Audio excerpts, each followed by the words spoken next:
闺房哪吒误触此宝，我在乾坤宫上设了孩童锁。多谢义父。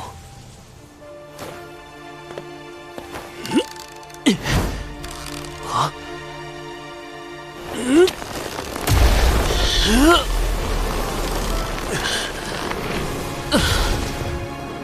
我用7成力都没撼动分毫，就算不设禁制，哪吒也未必能拉得动吧？你什么修为，他什么修为，心里真没点数吗？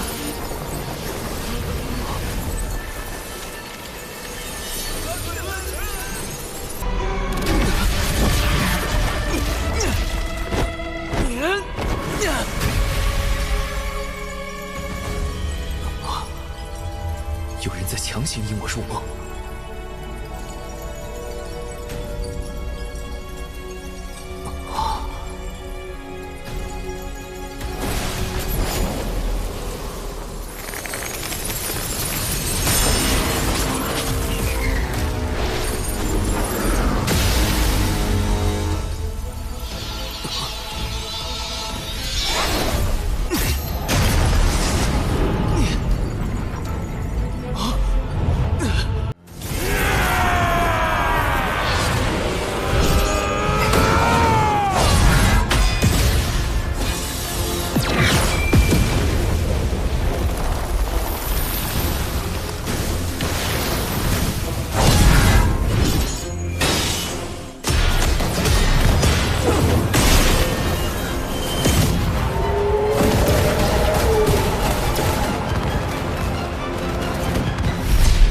大战过后，10万魔兵只剩下3623人，他们的魂魄受魔气侵蚀，已经失去了一切情绪和感知，只知遵循燧人兄的战斗指令，护卫人族。那燧人前辈他，天道判定他魔气深重，已经成为天地的隐患，于是剥夺了本属于他的天庭地位，欲将他禁锢。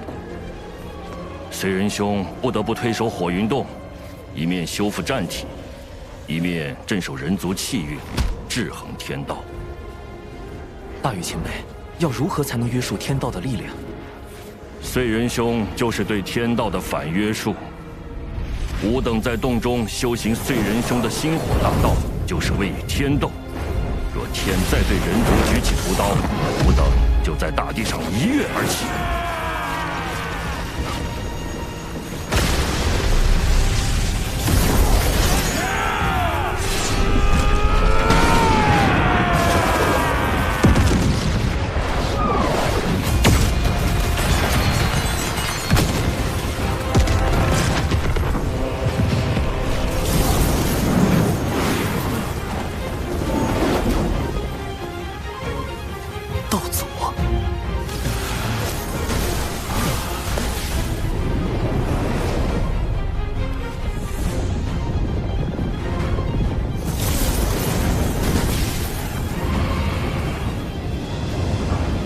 人族魔兵万年见遍了，燧人伤势如何？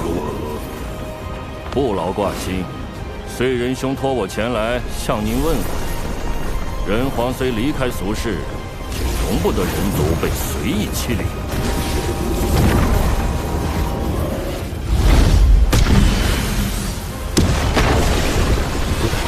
若燧人前辈当真无恙，他定就亲自带着魔兵来了。这样下去，如果道祖执意出手，再加上道祖的6位圣人弟子，局面将对人皇非常有利。天庭水神拜见道祖，小神奉玉帝王母之命，辅佐龙吉殿下，暂代天庭诸事。今日见有情国国主逆天续命，国运将近，特来为有情国之人寻一场机缘。机缘何在？小神见此女颇有慧根，想与她腹中胎儿一道天命，让她与她的后人带领有情国移民，再立新国，定会比现在的有情国更为昌盛。天道不是想生商吗？若将有情国改建为商国，岂不是能变相保下有情国的人，保住人族的利益？人荒们也就不会再与天道起冲突。你可愿结下3道仙契？其一，新国任何国主若违反天命，便魂飞魄散；其二，新国须遵天庭，遵祖遵礼；其三，国不可养修士，天庭自会与尔庇护。如何？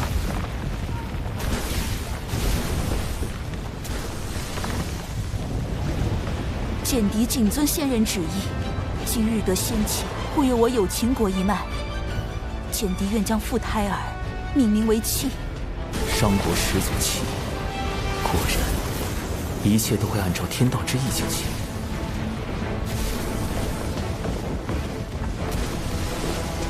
小神如此处置，不知是否合适？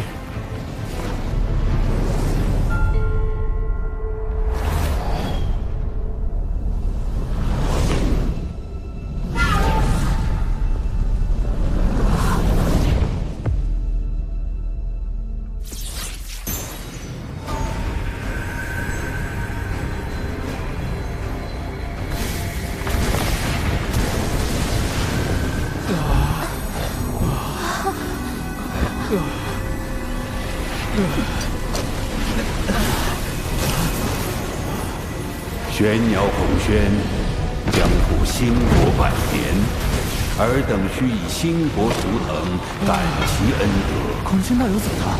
道祖对他进行了修正。什么是修正？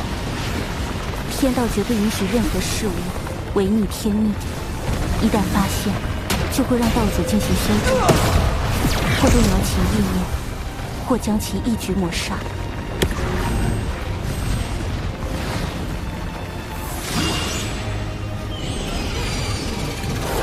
孔宣，带他们向东去。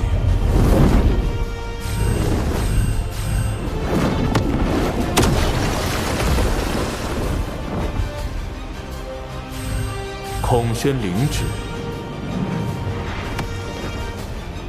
所以，是天道让道祖篡改了他们的思维，哪怕是有秦国自愿升商也不够，必须得有玄鸟升商。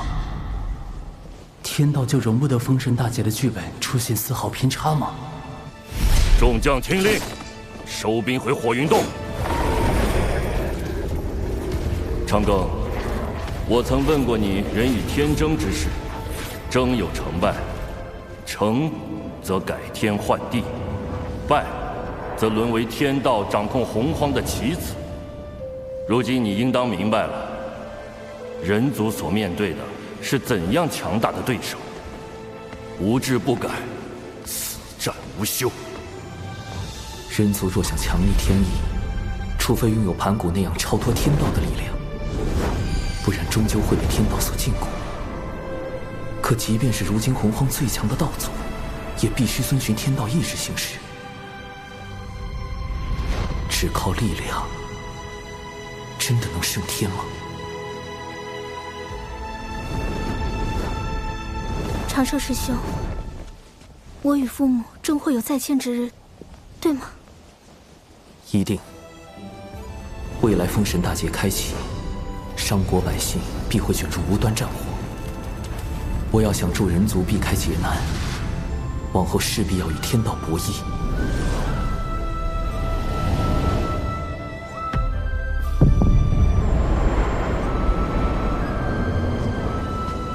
我为棋子，亦可为执棋者。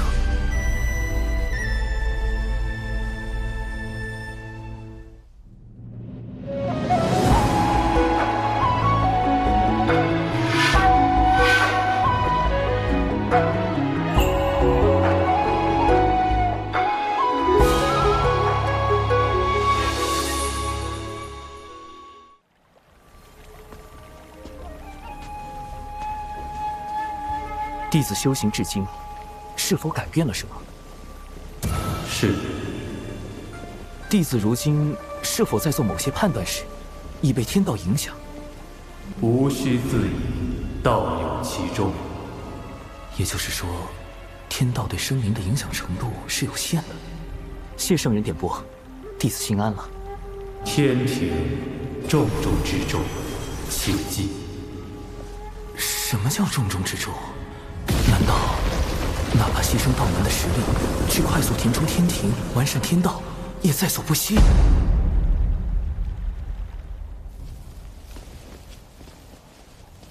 师尊说，今日之后道门将有大劫，只是天机紊乱，师尊也无法窥到大劫的真相。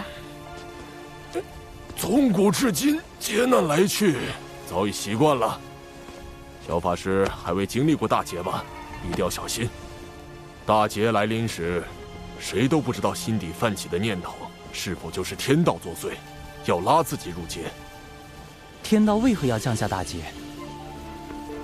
天地间的灵气是有限的，随着越来越多生灵开始修行，将灵气化作自身法力，天地灵气濒临枯竭，于是天道降下大劫，强制让生灵将灵气归还给天地。似人族这般，不用灵气修行也可生存，修行也可成为高手，护卫天地的种族，倒是很符合天道的利益需求。人与天均衡发展的办法，或许就在这里。小法师道友，燃灯副教主虽已离开，却不知是否会在暗处设下埋伏，可用我送你回天庭。啊！哦！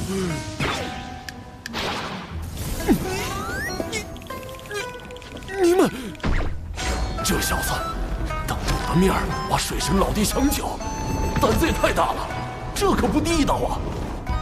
水神老弟，你可长点心吧！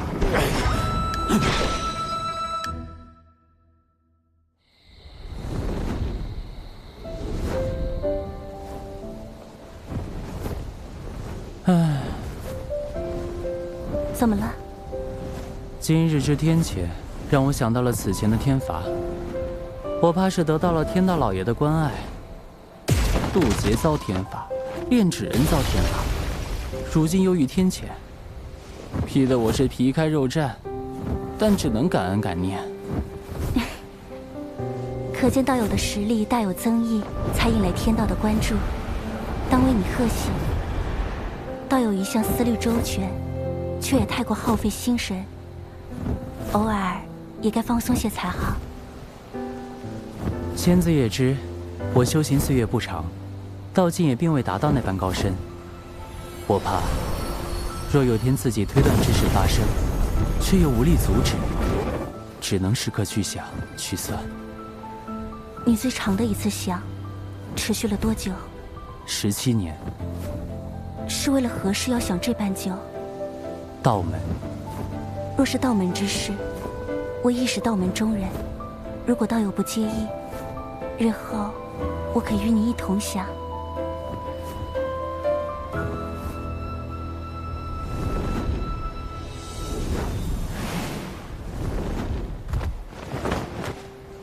多谢仙子送我这一程。那我这便回三仙岛修行了。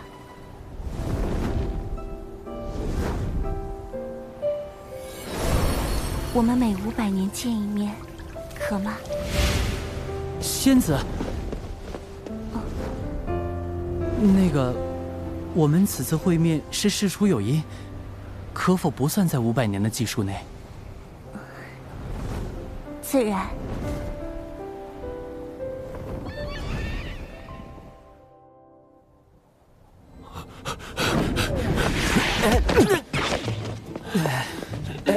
公明前辈，这是作何？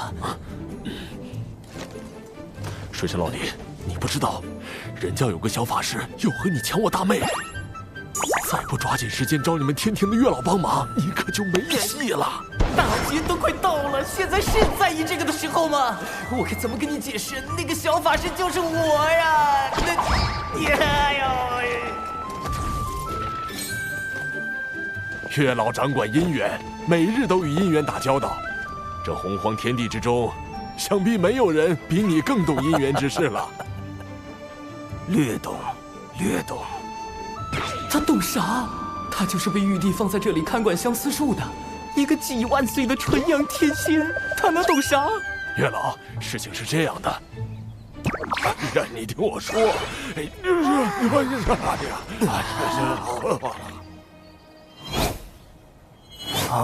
我明白了，云霄仙子想和水神做知己，水神想和云霄仙子做道侣。没错。可云霄仙子这般的先天生灵，在相思树上并无牧人，小神牵不了他的红线，只能另寻他法。不如让水神给云霄仙子写封信，暗表心意吧。信？可是那种看起来很好懂，实际上看不懂的信。莫非公明前辈收到过这样的信？金光师妹给我写过。哦，看来是金光前辈想和公明前辈做道侣，公明前辈把他当知己了。金光圣母在封神大劫的故事中，死后上封神榜，成为天庭的电母。在生商这个节骨眼上，未来的电母突然苦练未来的财神爷，是姻缘到了，还是又一个天道剧本？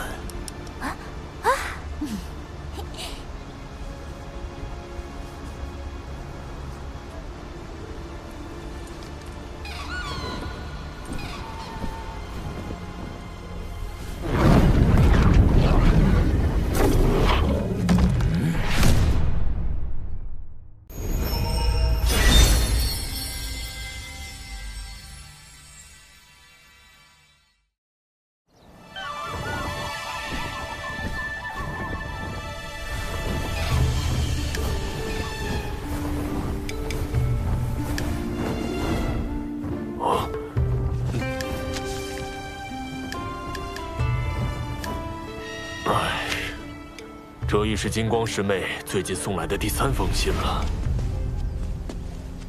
莫非道友对金光道友无意？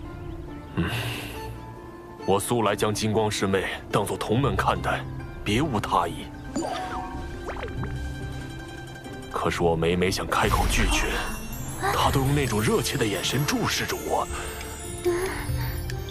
狠绝的话，我根本说不出口。公明前辈，你何不也写信给他？好主意，以后你别老叫我什么公明前辈，叫我公明老哥就成了啊！好，公明老哥。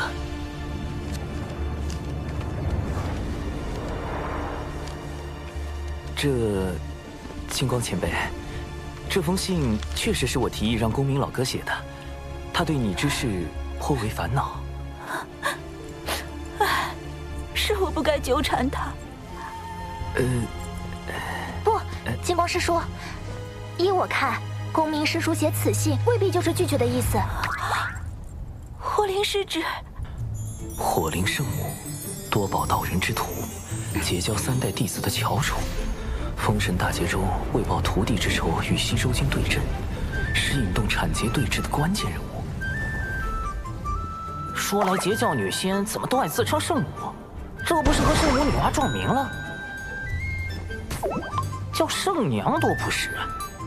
师叔，您从第4行开始，将这书信每逢双行的首字连起来一读，便知其意。这封信拒绝的够明显了吧？还有什么可看的？今昧莫及，无心久矣。这也太妙了！他还会写藏头诗，是太牵强了吧？若真是藏头诗，为什么我从第1行就开始藏头？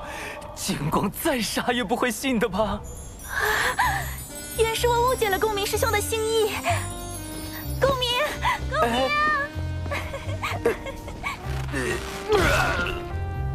刚才多谢水神，金光师叔苦情久矣，我实不忍看他黯然神伤。听闻您才智过人，这才将他哄来您这儿，还请您出手相助，一因果，我愿承担。金光前辈竟有你这般挚友，也罢，我可以帮你。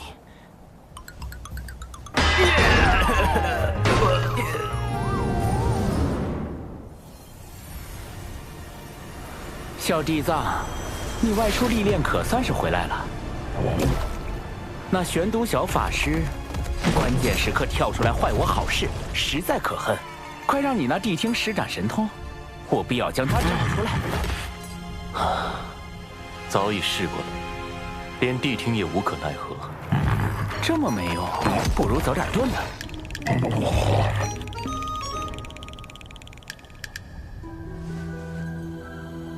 今日到门内，似有情感纠葛，或有可成之机。小地藏，你有把握吗？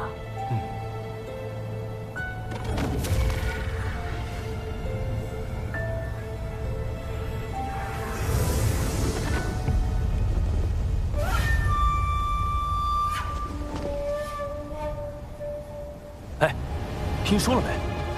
火灵师姐已经搬去了公明师叔的罗浮洞，二人已经……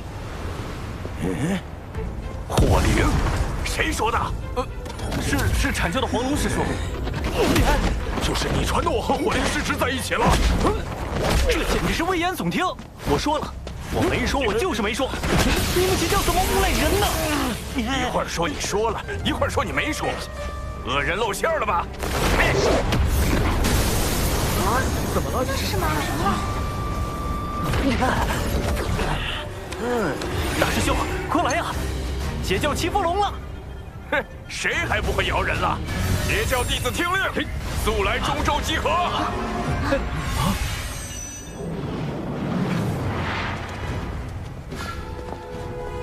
黄龙师弟四处造谣，败坏我徒儿火灵的名声，你阐教这究竟是何意？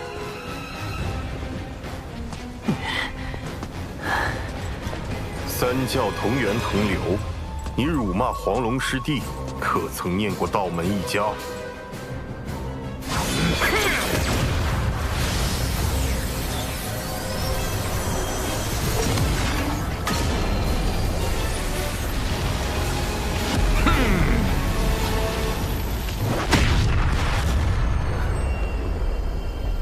我遭了算计。为何？阐结两教这般情形，不是我们想见到的吗？我要的是徐徐图之。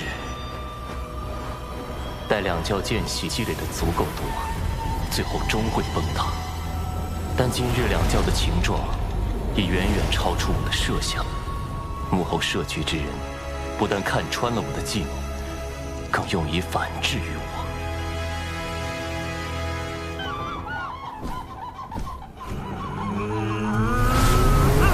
这多宝和广成子演的倒是怪好的嘞。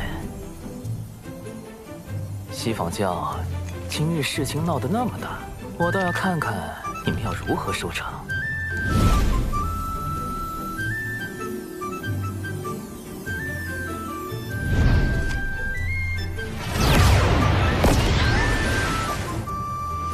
哎呦，玄都大法师终于登场了。师长，早前闻你两教谣言之事，我便请天庭出面引动天道之力，迎出一面正德碑，可追溯一世之缘。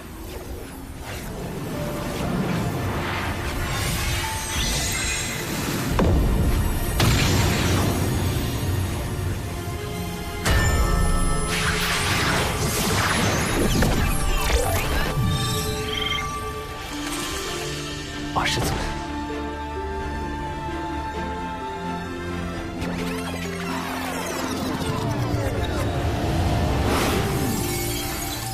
，12品功德金莲，是西坊教在替此人遮掩。截教众仙听令，阐教众仙听令，随我逼上灵山！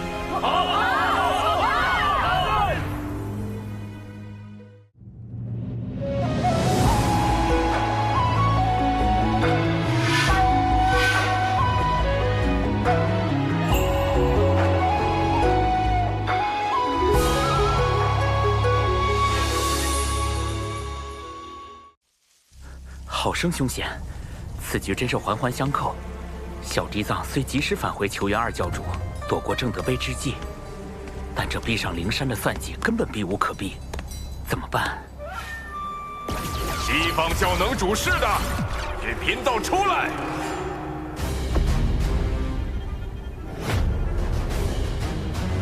来得好快。难不成今日便是我的死劫？主人，估计你这次没救了，记得给我找个好下家。二师尊，不知我在您心中是否如一枚可以随时被舍弃的棋子？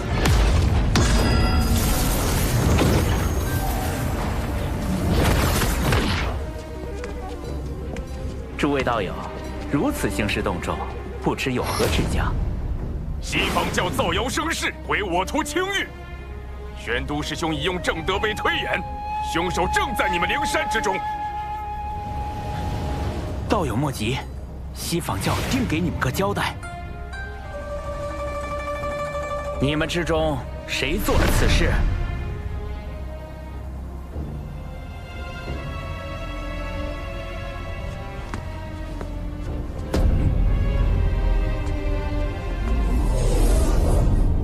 此事是我做的。弟子谢过二师尊。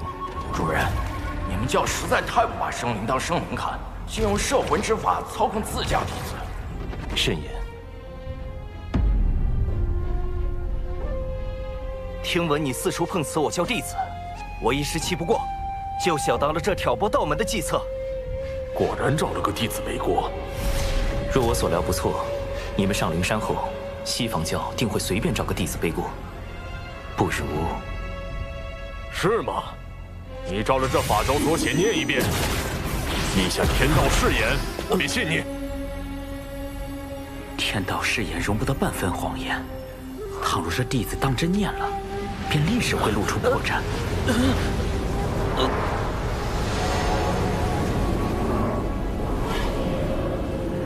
用天道誓言令西方教陷入两难，水山老弟，妙啊！愣着干什么？还不快念！还是说你不敢念？此事不过是场私怨，道门三圣与西法二圣皆师从道祖，何必闹得如此僵硬？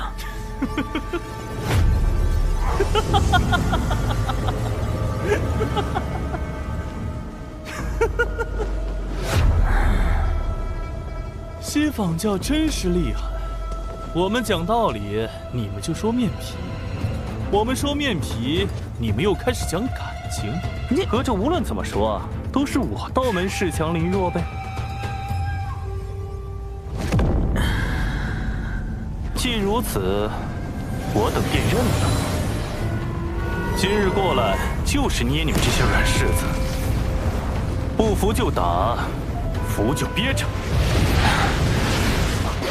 哦，他就是太乙真人，真阴阳怪气大师，一开口就能气死人。也不知未来哪吒是怎么忍受这个师傅的。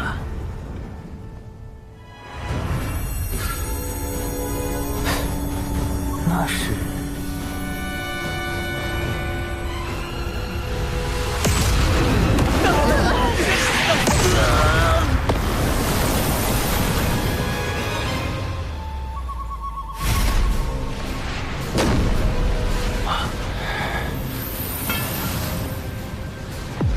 缘起缘落，自有缘法；既有前因，自生后果。即日起，灵山封山1000年，若无贫道之命，众弟子不可随意外出。这准提当众灭口，太不要脸了！公明老哥，我们的目的已达到，今后西方教不敢再随意算计道门，当适可而止。今日因果已了，我等就此告退。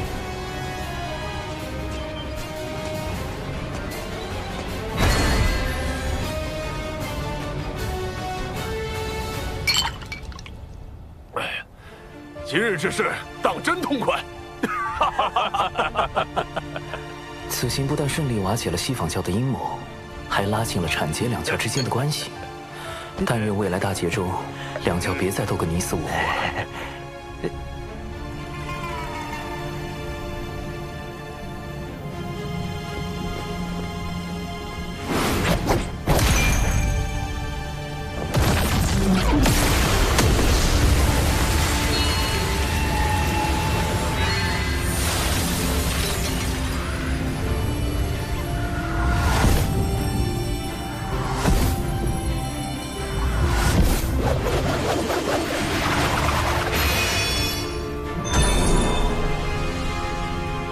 太极图，是太清圣人在为此人遮掩。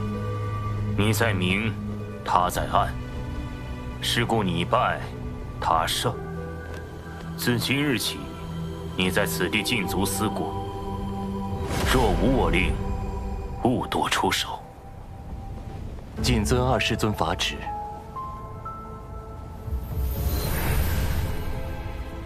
主人，你知道幕后主使是谁了？拥有如此过人的智计，能躲过你的心生探查，背后又有太清圣人替他遮掩。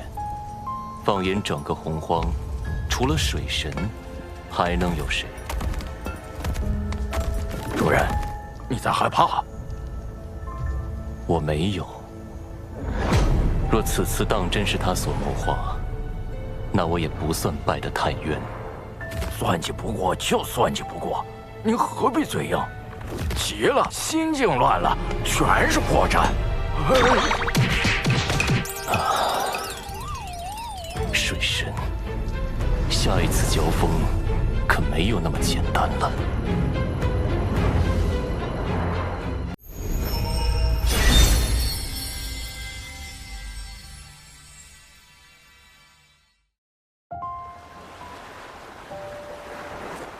我闭关数月，近日才听闻火灵失职与我大哥那谣言之事。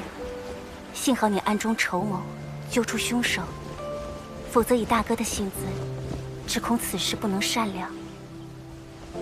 只是略施小计，仙子过誉了。产劫关系虽略有缓和，但产劫相争的未来究竟能否被改变？两教相争是必然之举，还是这结果只是天道想促成的？纷争平息，你怎么还如此心事重重？我在想，天道之下，生灵是否有选择的余地？是不是生在这天地间，就逃不开天道的掌控？倘若有一日，我又逆势而为，又当如何？大道无时，天眼四九，遁去其一。此一不为天道所掌控，便是变数。可谁能保证，在每件事中，自己都能成为突破天道界限的那个变数呢？你可还记得我结交的教义？为万灵截取一线生机。你性子中总喜欢稳妥，以至于对旁人都难以完全信任。但有时，这一线生机，并不会印在自己身上。师尊常教导我们，互帮互助，有难同度。能用重力，则无敌于天下；能用重智，则无畏于圣人。我懂了。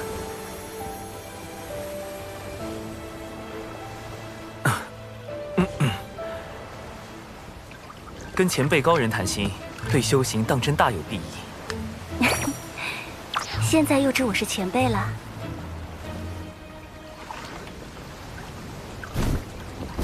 我之所求，将来必与天道大事相依，必要做好万全准备。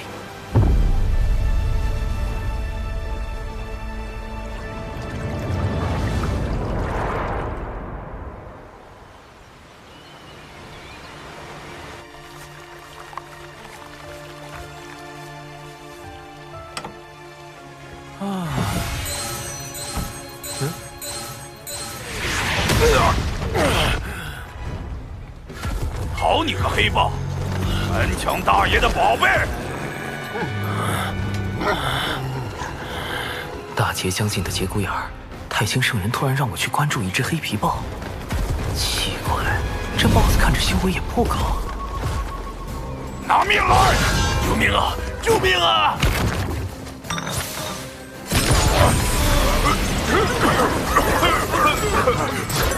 离火为引，赤焰化蛇。去！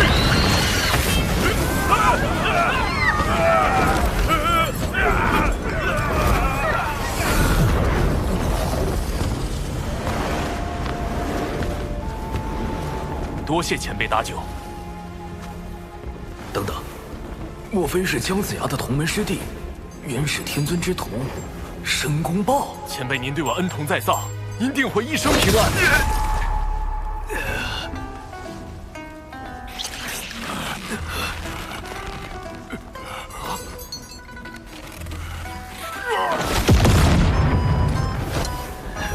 这只大妖不过天仙境，竟然没死，而我竟没察觉到他的偷袭，就像神识被蒙蔽了一般。什么情况？前辈，您没事吧？前辈为什么？这申公豹在大劫中可谓是殚精竭虑，煞费苦心，反复横跳。太清圣人让我结识这位劫运之子，看来对大劫也有自己的打算。前辈，您别误会，我绝对没有存坏心，我就是非常真诚的祝您一生顺遂，一帆风顺，一往无前。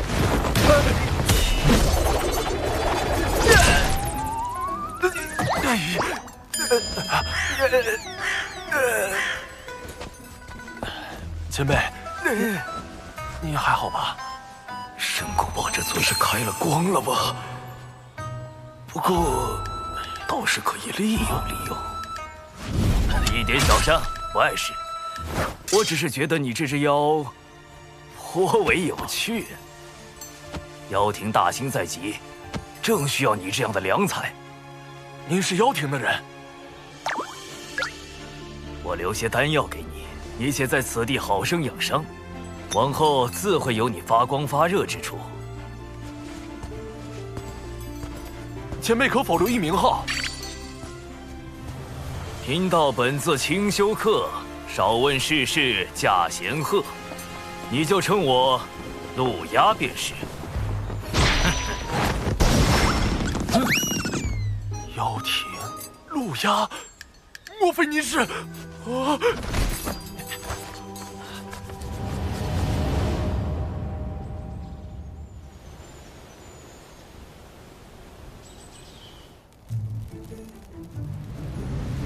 太子，您的恩情，晚辈永世不忘。晚辈为太子立了一个长生牌位，从今以后每日上香。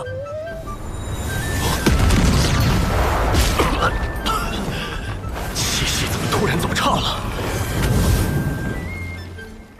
愿您能万事顺遂，妖庭还要靠您振兴呢。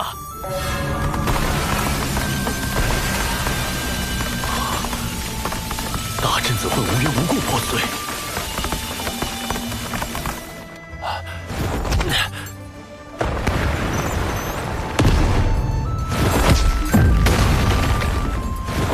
我既没窥气运，也没欠功德，这绝非巧合。究竟是谁要害我？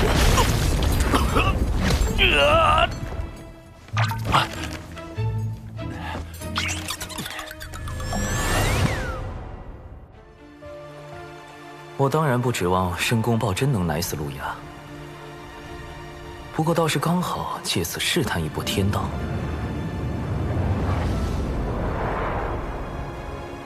自玄鸟升商以来，我一直很好奇，天道的剧本，我究竟可以改动多少？彼时天道本欲将除锦地之外的所有有秦国皇室成员全部杀死。经我斡旋之后，这些人得以保全，但同时，天道为遵循玄鸟升商剧本，又对孔宣进行了修正。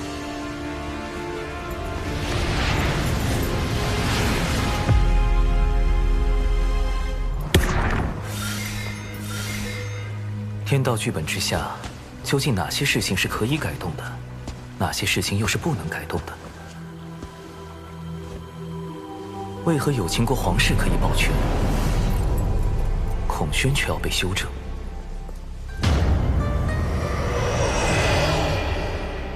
在改动天道剧本与遵循天道剧本之间，必定存在偏差率。如果能推导出这个偏差率的精确数值，我就有了更多的可操作空间，尽可能的救下更多的人。而陆鸦，这个封神大劫期间的截教头号死敌，将是我计算偏差率的第一只小白鼠。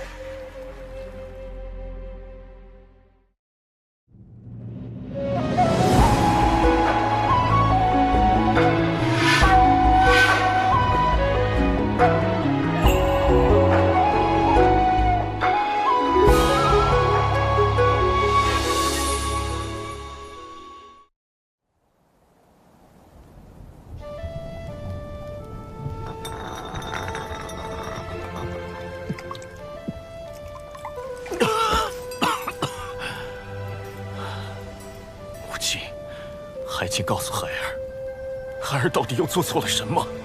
天要如此亡我？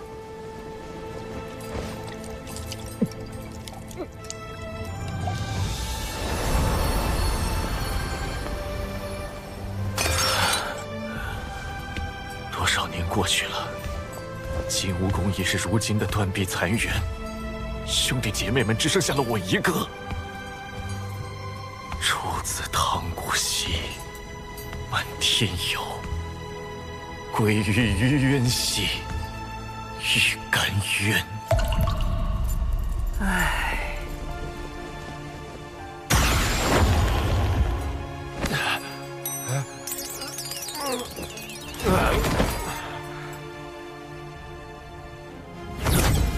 圣母娘娘传水神前往圣母宫一叙。让黑豹对陆压行诅咒之事，可是你的算计？陆压多番谋害玉帝陛下，已成天庭心腹大患，小生不得已才暗中出手。我答应过他母亲羲和，要保他性命。今后若他无大过，你不可随意出手。另外，你若不想和你那个同乡一样，也成为天道禁忌，便不要再试探天道的底线。浪前辈，圣母，我那位同乡，你只需知道他已彻底死了。天道已修正了他的存在，无也不可多提。浪前辈死了，那我之前的猜测有误。太清圣人和道祖红军都不可能是浪前辈了。今日召你来，吾还有些事要叮嘱。三教中，元始师兄心思太深，通天师兄桀骜不羁，唯有太清师兄早早看破盛极而衰之理。7年巫妖大战之时，6圣之中，唯有太清师兄暗中出手，助玄都对战东皇太一。后妖庭没落，天庭兴立，太清师兄更是以化身坐镇天庭。原来太清圣人曾出手助玄都大法师击败东皇太一。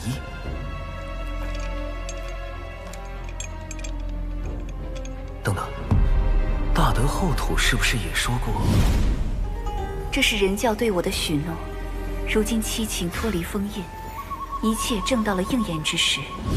人教的许诺，莫非也与太清圣人有关？他竟暗中做了那么多，看来我此前猜测的没错。太清圣人也不愿意看到道门内战，他的计划与我在大劫中捞人的计划并不冲突。多谢圣母指点。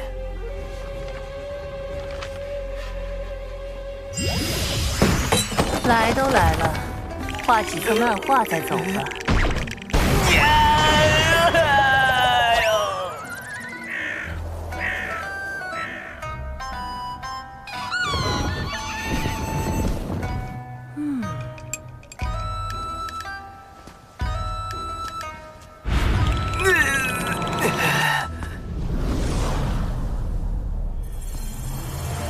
显然陆压还不能提前死，但要计算天道偏差率，样本数据还不够多，尚需10日。眼下，先从试探公明老哥入手。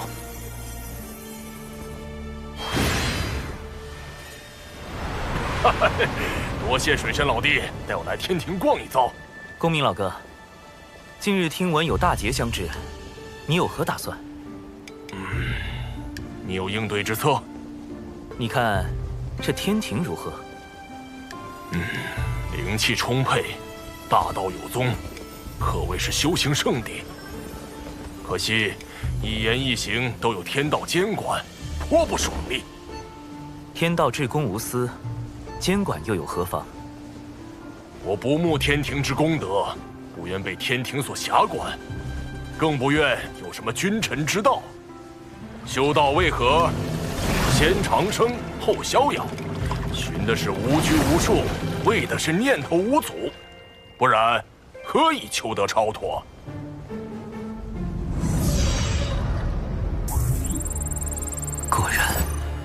过让公明前辈加入天庭躲避封神大劫的法子不好使啊！云霄仙子，公明老哥，我究竟怎样才能救下你们？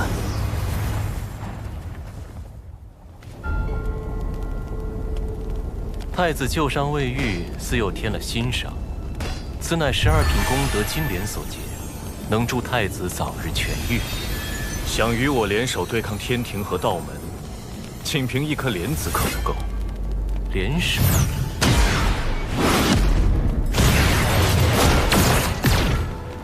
我要的是妖族听命于我，令行禁止，不可违抗。妖帝印玺，啊，此物怎会在你手中？2位妖皇陨落后，妖帝印玺随之隐没洪荒，贫道费了好些功夫才寻到。太子若能让妖族听命于我，无论最后成或不成，此物送归太子，如何？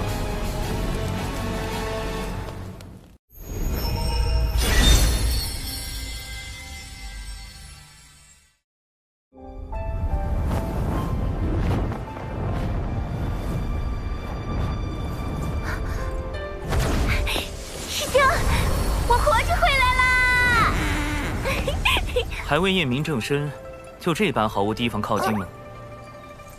若站在这儿的师兄都不是师兄，我再小心谨慎，怕也活不了。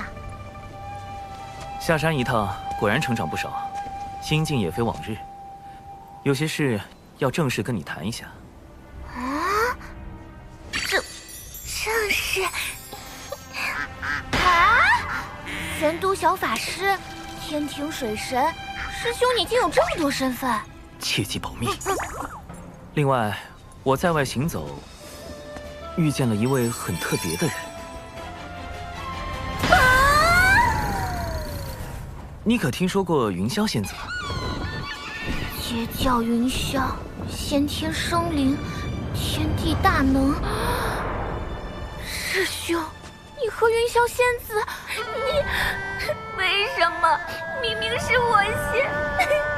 此事解释起来十分复杂，你可以理解为，云霄仙子与我因某些事有了交集，后来又经历了一些事，我们之间的关系比以往更近了一步。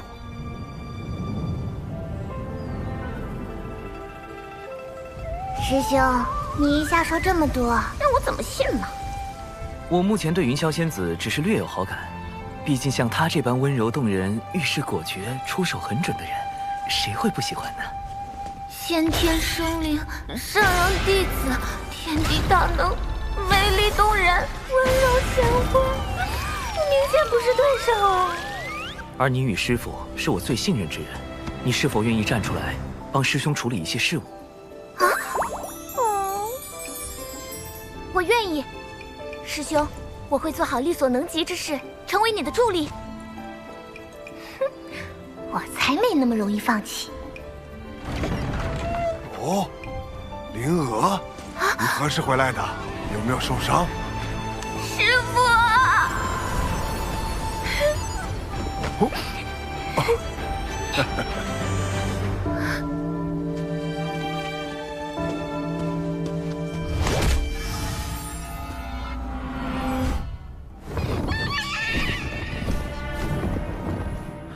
青丘狐族又来找茬。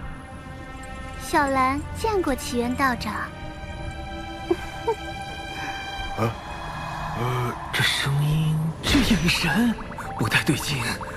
季掌门，我族功德狐女小兰与你渡仙门这位奇缘道长，哼，结成道侣。啊！如何？你摆平什么了？若非你那什么寂寞的歪脸，不要怎会？对师父芳心暗许。弟子对症下药，是他想多了。且狐妖此举定然有诈，我已将其引到僻静之地，我可趁机一探。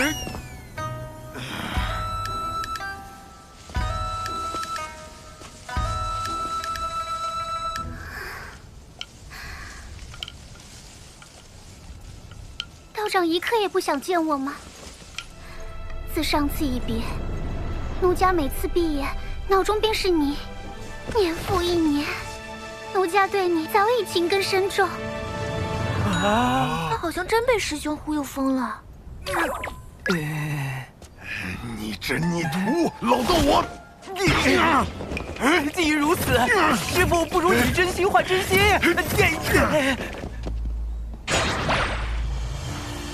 师兄，你真相信狐妖看上师父了？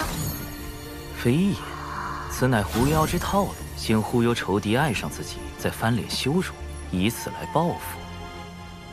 蓝道友，可武完了？师父，鼻子，鼻子。没眼看了，没眼看。狐妖路子这么野，师父能稳住吗？或许能撑3个时辰。道长，我来帮你疗伤。使不得。道长若对我无意，为何不敢正面看我一眼？蓝道友自重，贫道思来想去，有些话还是想跟你说个清楚。师兄，你假扮师父的事要被抖出来了。师父待人诚恳，又岂会再做欺瞒？道长请说。美色当前，臭老头要原形毕露了。道友其实一直认错了人。什么？果然说出来会痛快许多。道长此话何意？与蓝道友相交的是一位高人，他不想被人所知，故用贫道样貌走动。当然，这也是贫道允许过的，只是不曾想。道长何苦骗我？外貌可相似，但道心、性情却难做到完全一样。虚假终归是虚假，蓝道友着了相。这么说，我一直恨错了人。恨？狐妖心态崩了，师父却毫不知情，怕是要吃亏。不然你以为呢？还以为蓝道友生了心魔，原来是在骗我。你不是应该一副受到欺骗、愤怒、怨恨、尴尬的表情吗？怎会如此？而且，我生了心魔，不是与你更有利吗？蓝道友困于执念，贫道有不可推卸之责。若你再因此诱发心魔，贫道良心难安。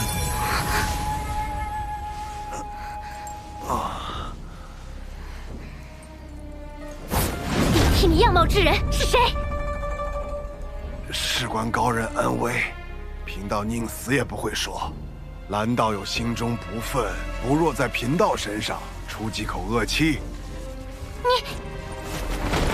冤有头债有主，既然不是你，我打你做甚？真诚克腹黑，果然是万年不变的定力。出来吧。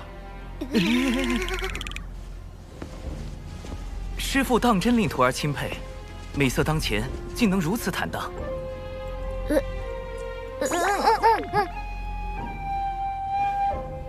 长寿，你随为师走走吧。师兄保重。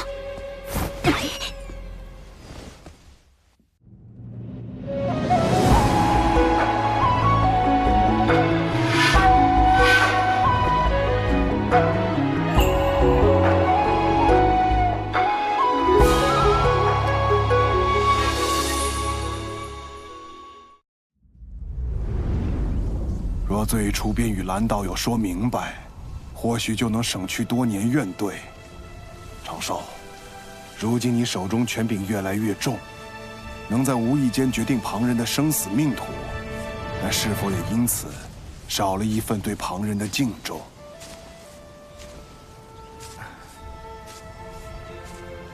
为师已教不了你修行，道理也不如你懂得多。为师知你心底有一份正直所在，只是习惯了稳妥。但因果轮回，一饮一啄，若忽略这般因果，怕是会为你前路埋下隐患。师父，弟子……这算是蓝道友之士对你的惩戒。以后你也是天庭1号大人物，为师也不能随意教训你喽。敬重之心，因果轮回。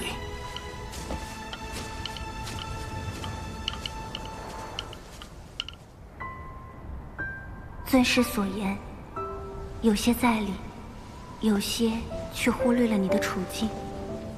你发自微弱，又过早参与大教之争，若不遮掩形貌活动，早就身死道乡。处置狐妖时，于你而言，本就是两难。仙子可是在为我鸣不平？我处置方式确实粗糙，此番训斥理所应当。只是师父一生情路坎坷，心中执念是与故人重聚。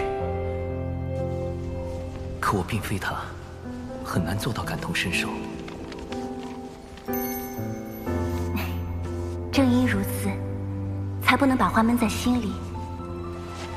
今后若再有困苦，亦可同我言说。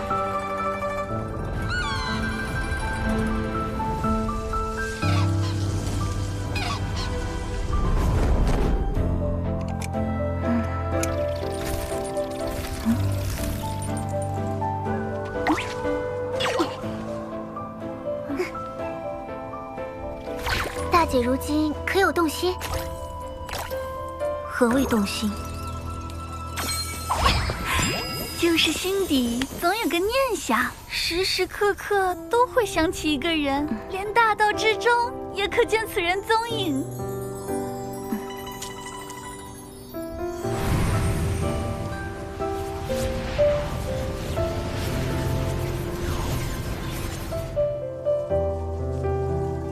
眼下，这般念想是不是劫运作祟，我难以决断，还需闭关思索。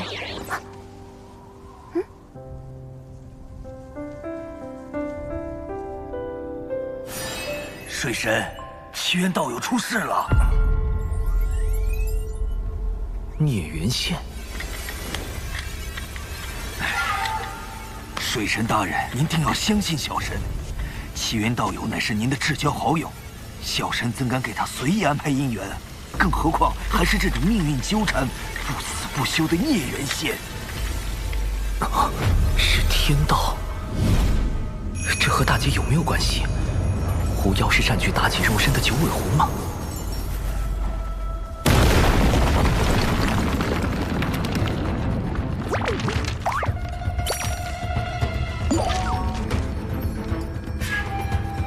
虚假终归是虚假，外有慧而心无恙，亦可修得无上果。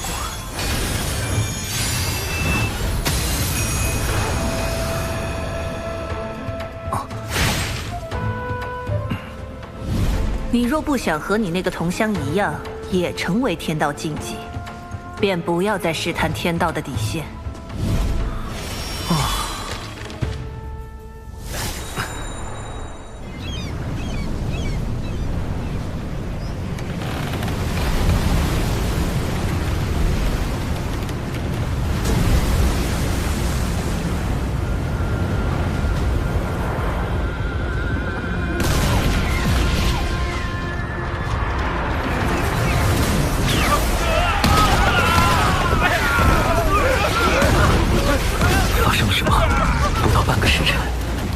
162座海神教势力范围的城池遭到妖族袭击。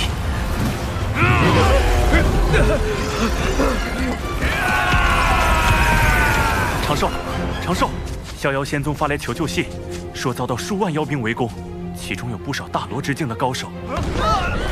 即便贫道带人赶去，恐怕是力有未逮。你看这可如何是好？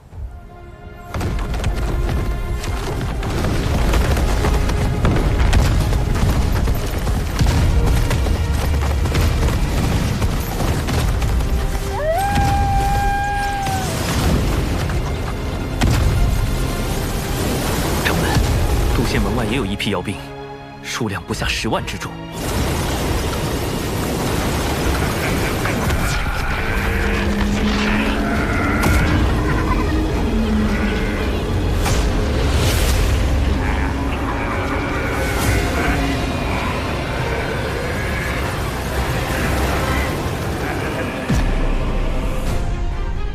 太子若能让妖族听命于我，无论最后成或不成，此物送归太子，如何？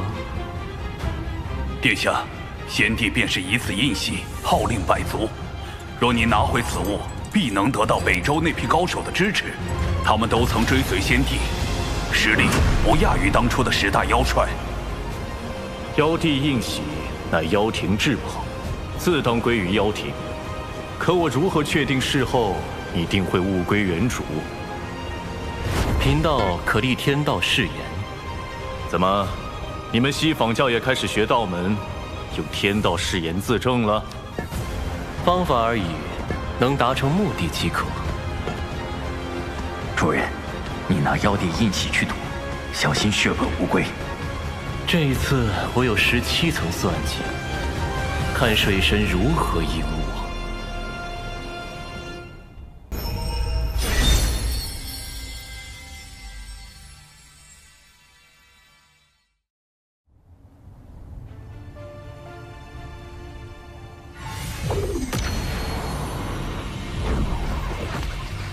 诸位久等了。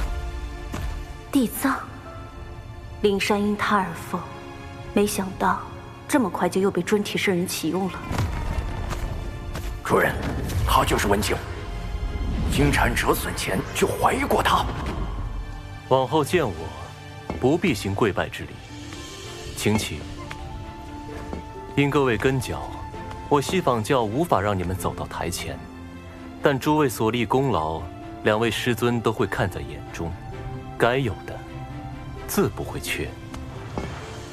不知大人有何吩咐？谛听日前获悉，水神极有可能出自人教仙宗，但人教仙宗共有6家。文静，你觉得若对人教仙宗发难，逼水神现身，选哪家较为合适？那自然是要选道成最多的那个逍遥仙尊。但水神绝非一羽之辈，他那灵爆秘法，委实有些吓人。此次围攻的是人教仙宗，他若用灵爆秘法，岂非自毁城墙？大人所言极是。你我在此商讨时，贫道的算计便已开始。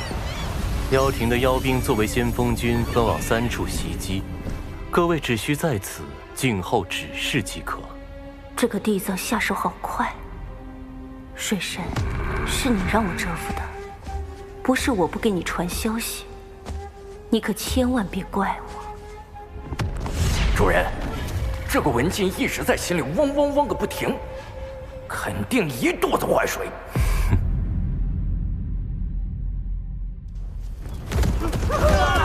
快逃！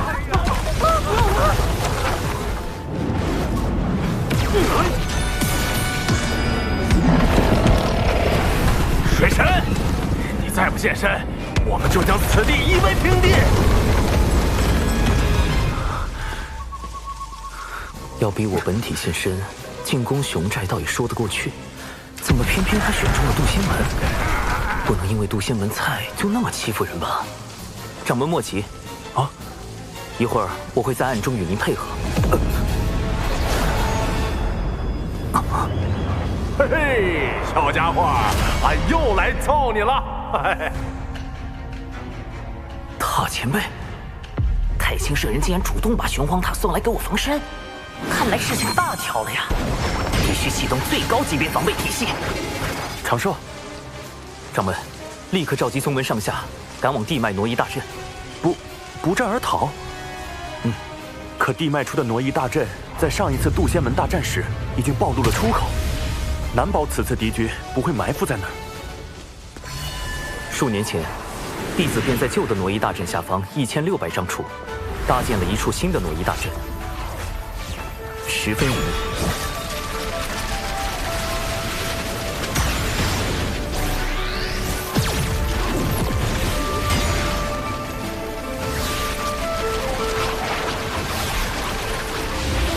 掌门速速带人前去，逍遥仙宗和这里的事情交给我。这次就全仰仗长寿你了。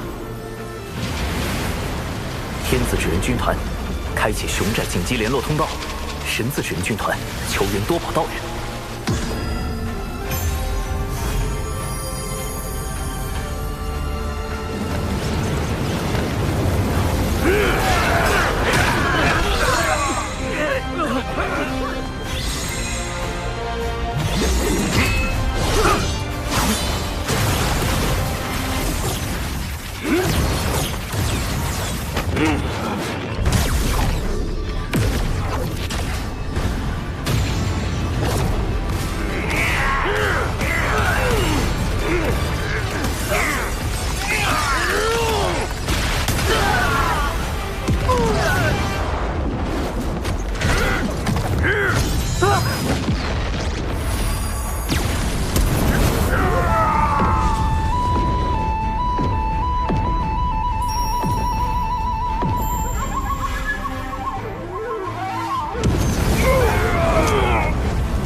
截教火灵，奉师尊多宝道人之命，驰援人教逍遥仙宗。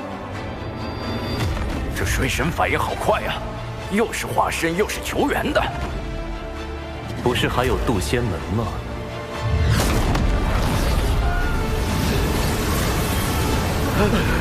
快，让他们跑了！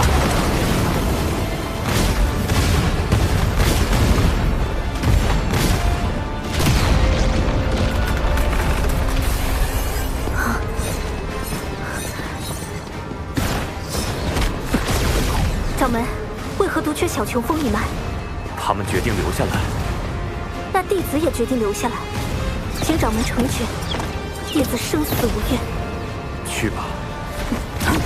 掌门，这无妨，他在此地，应该比跟着我们更安全一些。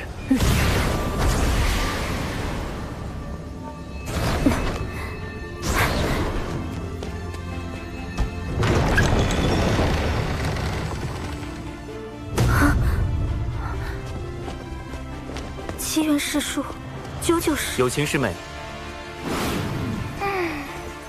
有些事情还不方便告知他们。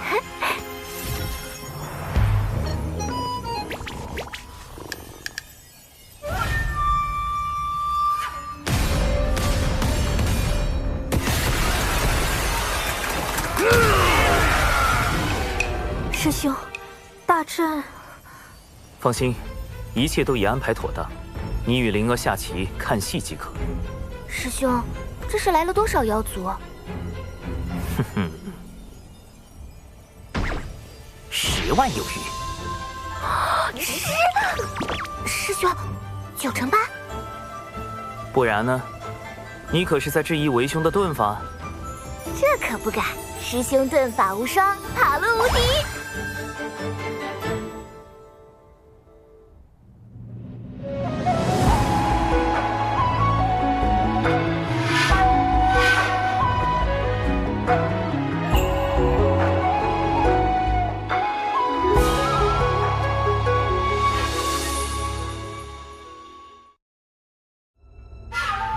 来晚了，他们跑光了。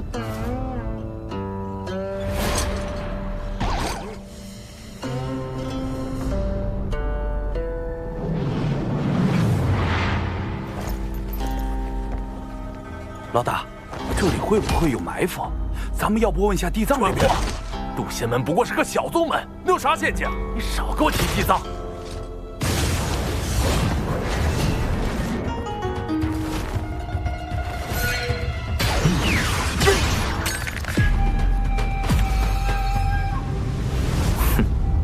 砰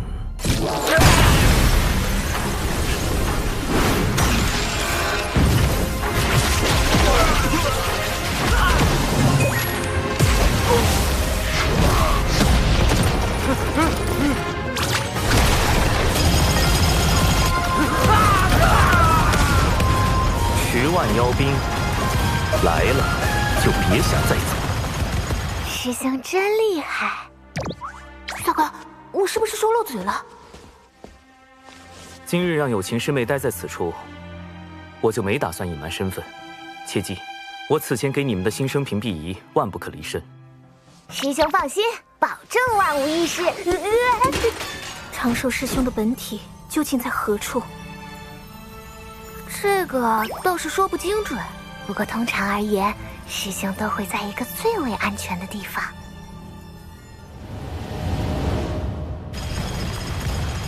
各位莫怕，贫道只不过是天庭文官，并非武将。平日里只是擅长一些撒豆成兵之术，各类符阵以及各种毒丹而已。冲啊！自编符阵，镜子迷宫。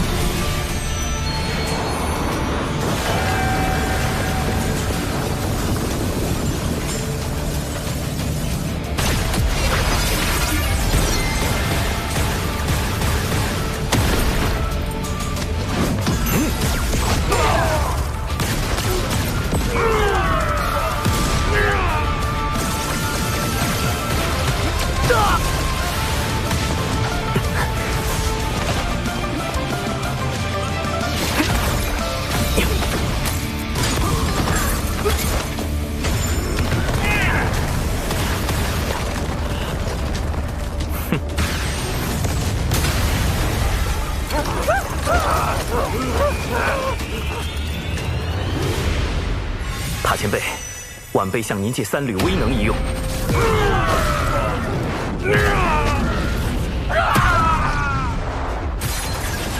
这样一来就能混淆视听，不会暴露我的根脚。这小子，你心眼子也太多了。说好的天庭文官不善武力呢？你这卑鄙无耻之徒！尔等不过是上古败犬，今日竟还敢在此嘤嘤狂吠！我从未见过有如此厚颜无耻之妖。你，水神，你一意孤行，若人妖两族再多大战，此间因果你当一力背负。妖族并非人族之敌，大德大慈的圣母女娲便曾是妖族客卿。只有那些将生灵视为草芥的邪恶生灵，才是全洪荒生灵之敌。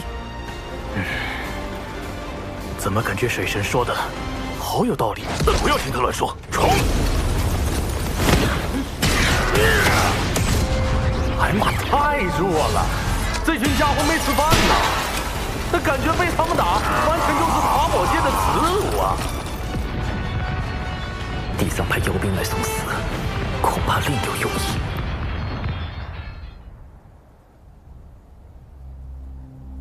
3处的水神化身都有玄黄塔，主人，你的算计落空了。只是第1重罢了。文静，你对眼下局势怎么看？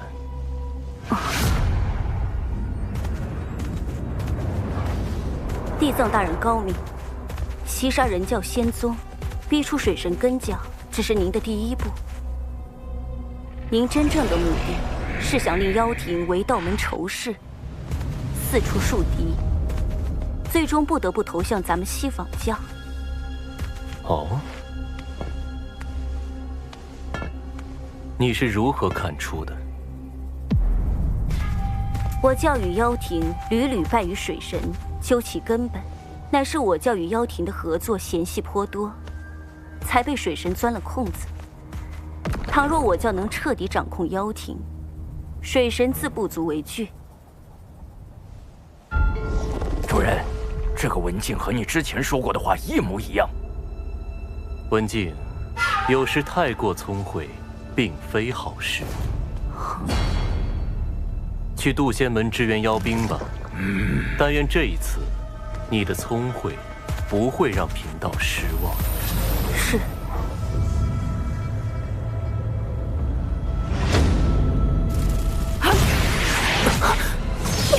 竟欲借机令妖族投向西方教，不愧是地藏。文静，稍后你配合我。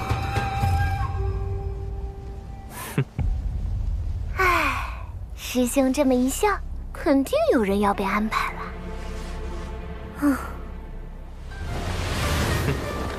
今日竟有这么多的妖兵，那位道友果不欺我，当真有大量功德送上门来。那位道友，你什么意思？今日之事，不是只有地藏大人知道吗？难道水神和地藏是一伙的？你们一定是误会地藏大人了。哎呀，被你们发现了！为地藏道友考虑，我今日是绝不能放过你们了。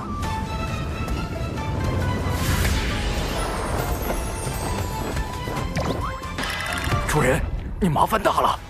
天庭水神长庚以神权宝器为令，命天兵天将包围此地，莫要放走一妖。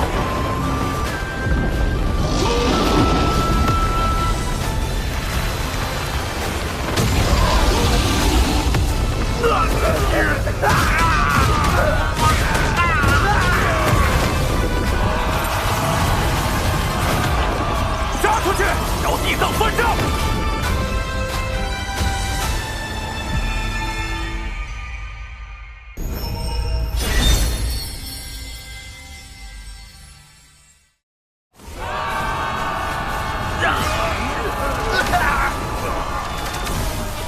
这个地藏不仅与水神早有勾结，如今还想要杀妖灭口，这口恶气我们岂能放下？兄弟们，杀出去，找地藏算账！杀出去！杀出去！杀出去！找地藏算账！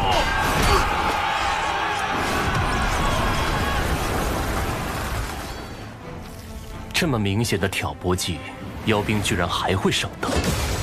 那些妖兵被你派去送死，本就对你不满。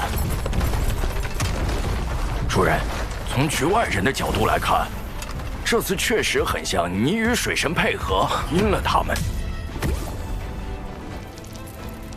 快，通知文静，千万不要自作主张去接击那些逃走的妖兵。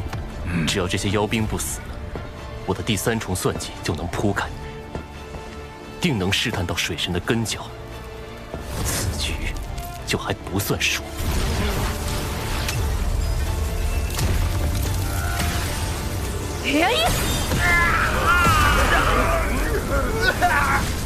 完了，主人，他已经出手了。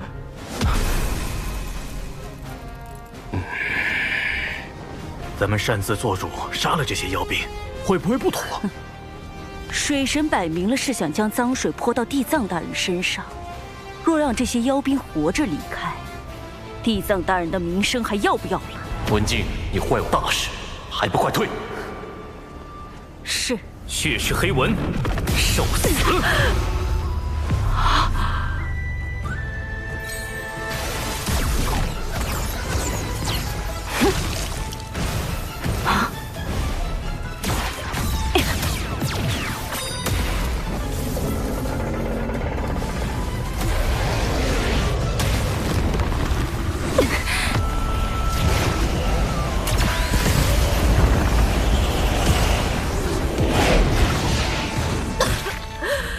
水神大人，虽然知道是在演戏，但你下手也太狠了吧！更狠的还在后面。至人灵爆阵，核爆起！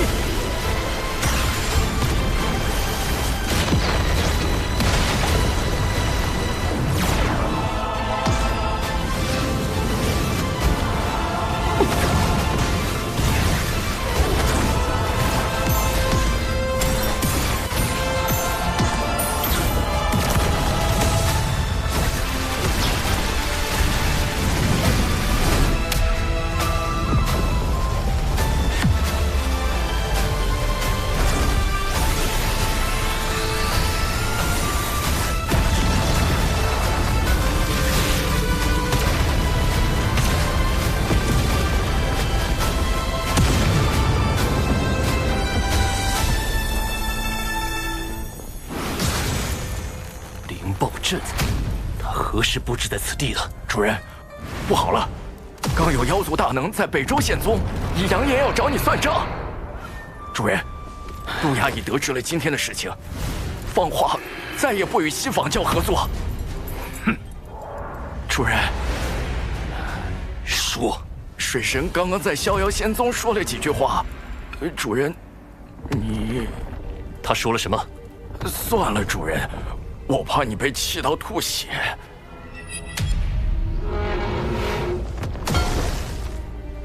说，他说：“各位谬赞了，我此前绝对未得到西方教地藏提前通风报谢，只是与他大概算力相当，惺惺相惜。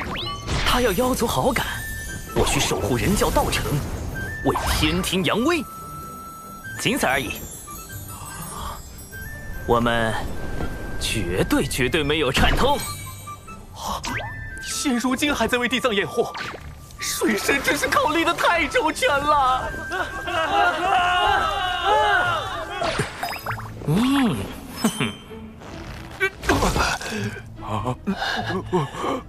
杀人诛心，杀人诛心呐！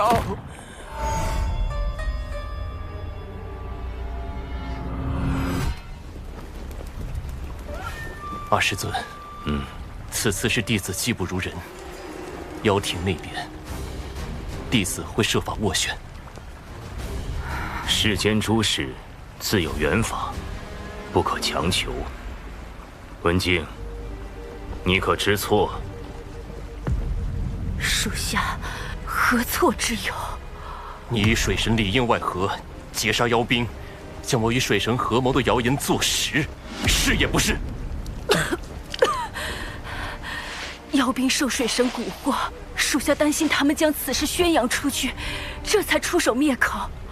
属下所做的一切都是为了地藏大人您考虑。若今日之事让您在妖庭那边没法交代，您大可将属下交出去，属下不会有丝毫怨言。但您绝不可怀疑属下对您的忠心。你罢了。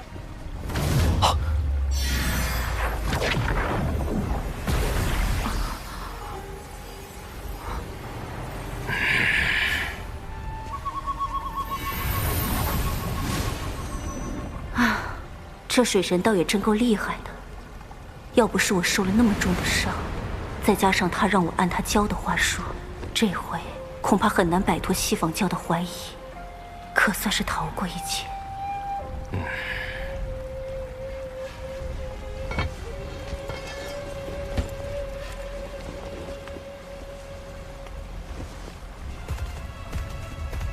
主人，文静真的没问题吗？我看不出一丝破绽，那就是没问题的意思喽。没有破绽，往往有两个可能：一是真的，二是装的，且装得天衣无缝。我希望答案是前者。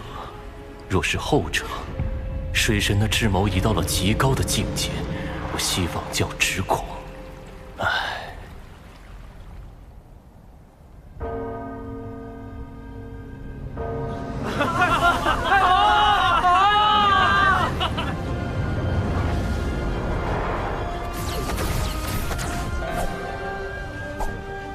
有情师妹，今日所发生之事，望你记在心中。日后，我自会为你安排一条明路。玄雅定不负师兄期望。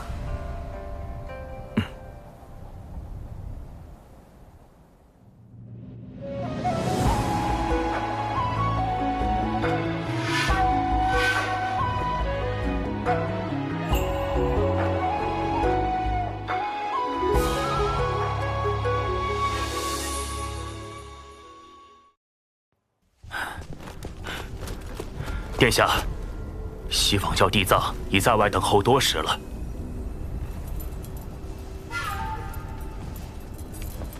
哼！为了这枚妖帝印玺，我妖庭折损了多少妖兵？你去告诉地藏，妖庭不会再与西方教合作。殿下，如此，不是正中那水神的挑拨之计。哼！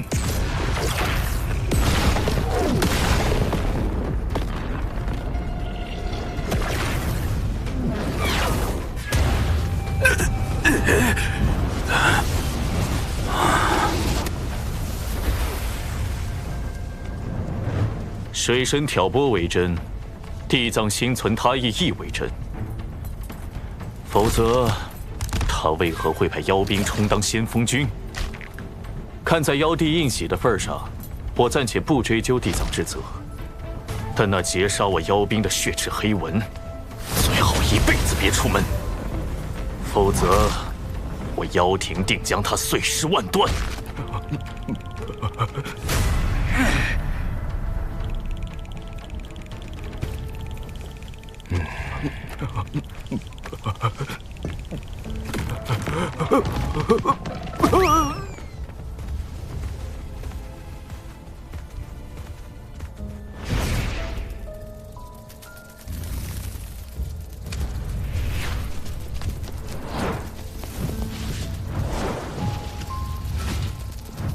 此役实在冒险，能侥幸取胜，全凭你在其中助力。但陆压竟如此大范围的搜捕，此事是我顾虑不周。下一次，还是以保全你自身为主。那个，既然奴家这一次表现那么好，水神大人什么时候？而今你身处险境，等到机会合适，我自会安排你与大法师相见。奴家明白。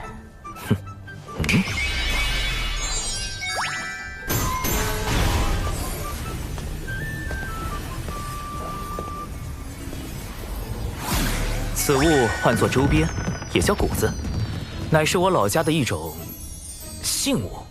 好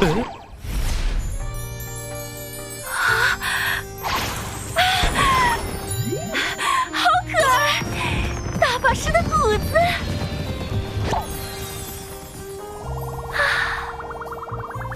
奴家谢过水神大人。谷子，谷子。文静这边终于安置妥当了。渡仙门一役，小琼峰虽然没有受到波及，但仍需升级防护措施。又到了喜闻乐见的小琼峰基建环节。我宣布，小琼峰2期改造工程开工。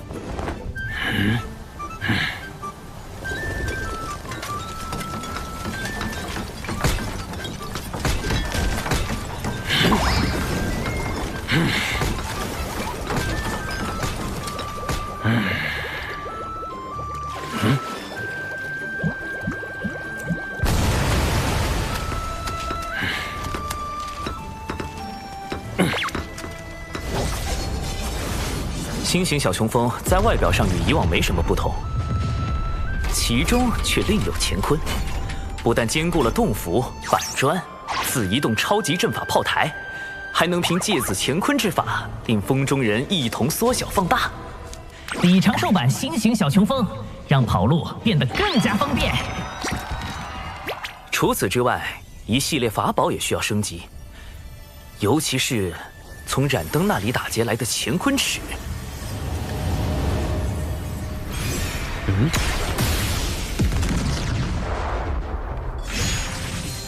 哇！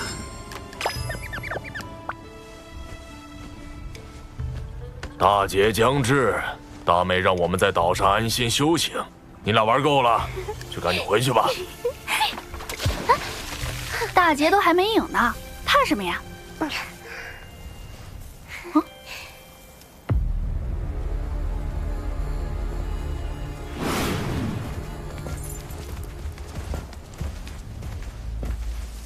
说什么灵山封山1000年，这地藏又在外面溜达了。二妹三妹，几声书否？否。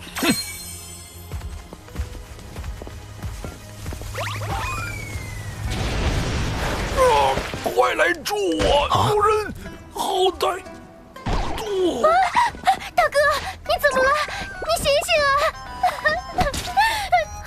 西方教地藏是你杀的大哥。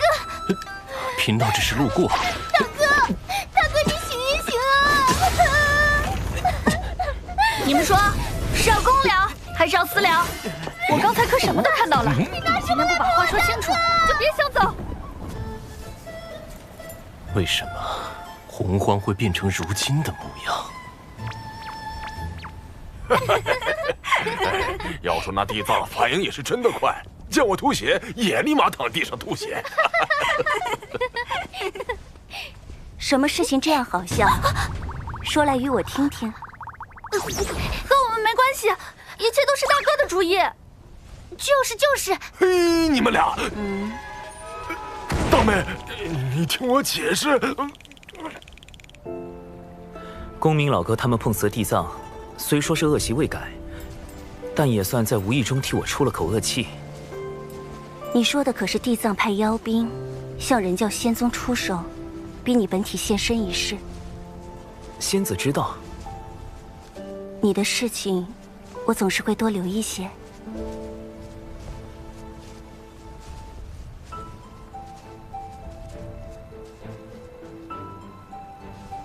人教仙宗遭遇妖兵袭击，天庭定不能坐视不理。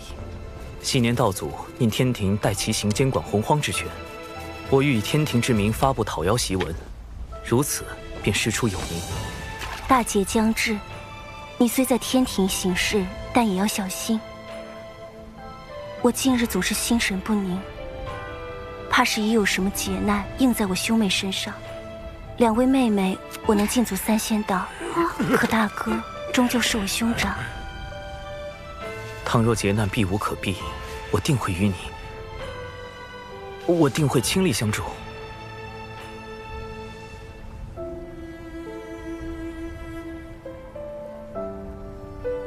无论你我结果如何，这一次，我绝不会袖手旁观。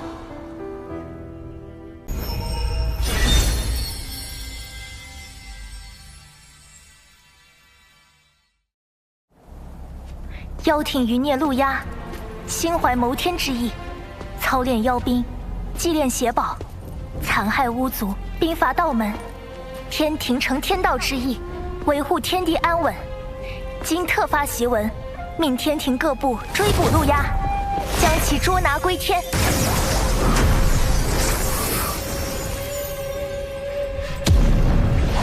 天庭此举，无非是想逼我现身，再无法躲在暗处算计。水神心思狡诈，借机广招天兵，短短数日，便有不少炼器士投奔。原本无人在意的天庭，如今已有大兴之势。老臣惭愧，不能为殿下排忧解难。此次妖族折损太多，若要东山再起，只怕得找那位前辈了。伐妖檄文一发，陆压定有所动，等着趁机搞一波。敖乙，稍后你安排。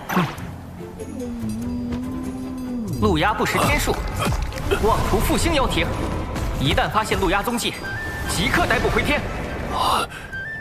陆压前辈有危险，盼前辈平安度过艰险，大吉大利。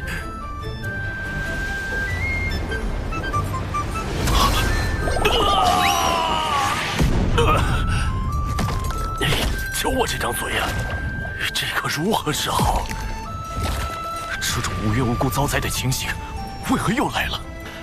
莫非霉运是经周天运转，或是我妖族气运不足所致？得尽快请那位前辈出山。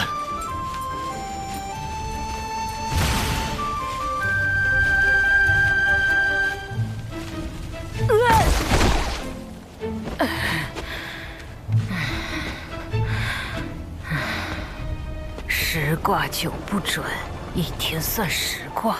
今天10卦用完了，客人改日再来。前辈既留在此地等我，何以低头不见？小老儿见过您。夫人，您印堂发黑，似有血光之灾。正是有这般灾祸，才来寻前辈指点一二。望前辈念在昔日旧情，帮一帮我。我跟您认识。我族被欺凌至此，前辈当真不愿助？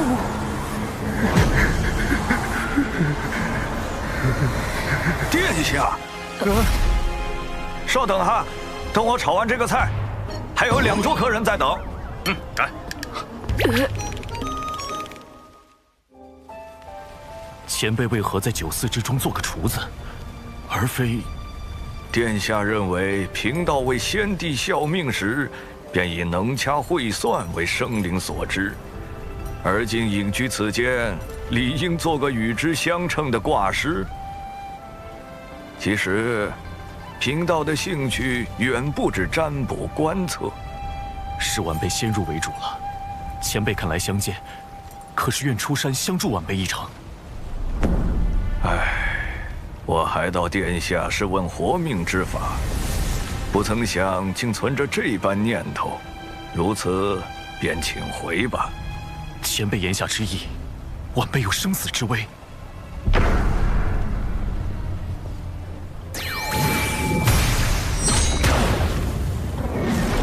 大祸不远矣！天庭水神千方百计害我，阻我妖庭复兴大业，望前辈救我。贫道曾见证百族不甘被巫族捕食，汇聚不周山顶，立妖庭与巫族争锋。但百族压过巫族后，却开始了无尽的征伐和奴役。妖庭败落是应得的因果。那些喊着复兴妖庭的家伙，不过是想借机行奴役之事。殿下莫要因此纠结前世。无数妖兵惨死在水神的谋算之中，如今天庭又广发讨妖檄文，妖族面临的是灭顶之灾，晚辈如何能放下？还望前辈帮一帮我，帮一帮妖族。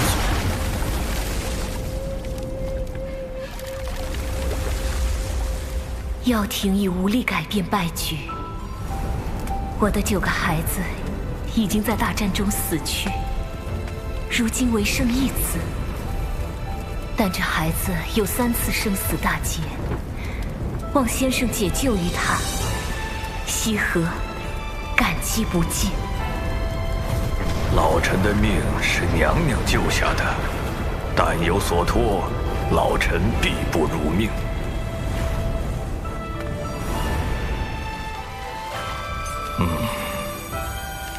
罢了，终归是欠先后几分情谊。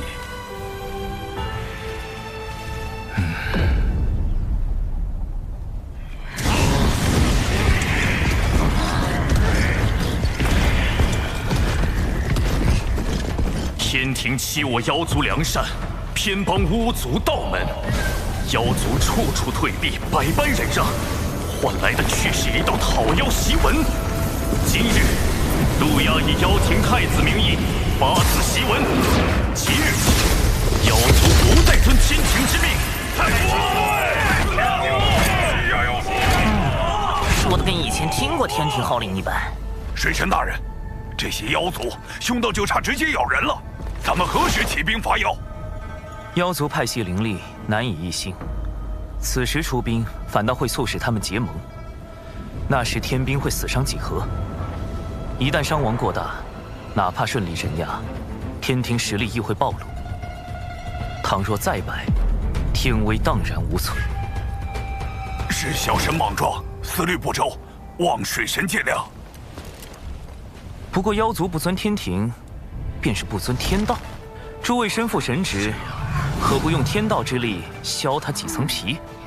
比如雷伐殿给身负业障的妖降雷罚，吓他一下。代管财部的诸神就搞点破财之事。小神代管风部，可令群妖汇聚之地，日日大风，不见天日。小神代管四季轮换，可让群妖居所，夜夜大雪，白昼酷热。小神代管黄昏晚霞，可写上妖族必败等话语，乱其军心。小神专管侧神殿，定要妖族如厕时4次爆桶，溃不成军。小神也只能做到这种地步了。算你一功。不过扰乱妖族的关键还得看月老殿，如何让各大妖王互挖墙角，加快妖族内乱。卞副统领，听闻你深谙此道，还望能对月老倾囊相授。是末将的一位朋友，深谙挖墙脚之道。听他说，要先与那人结交，温言细语。若事情败露，也可厚着脸皮据理力争。水神老师算计之脏，令己发指，其对老师无比钦佩。若妖族愤而攻打天庭，又当如何？那他们顷刻间便会死无葬身之地，连骨灰都不会留下。教主哥哥定已做好了万全的准备。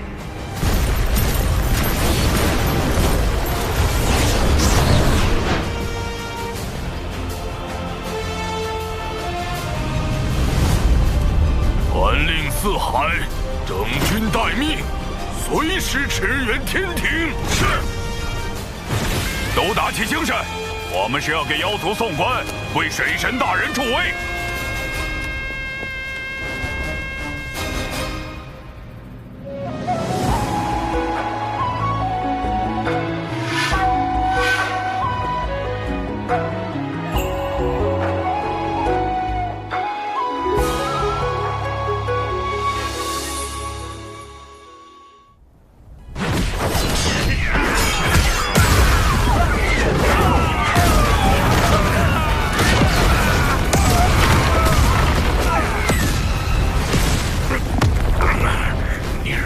失去南妖的尊严，老子让你失去这条命！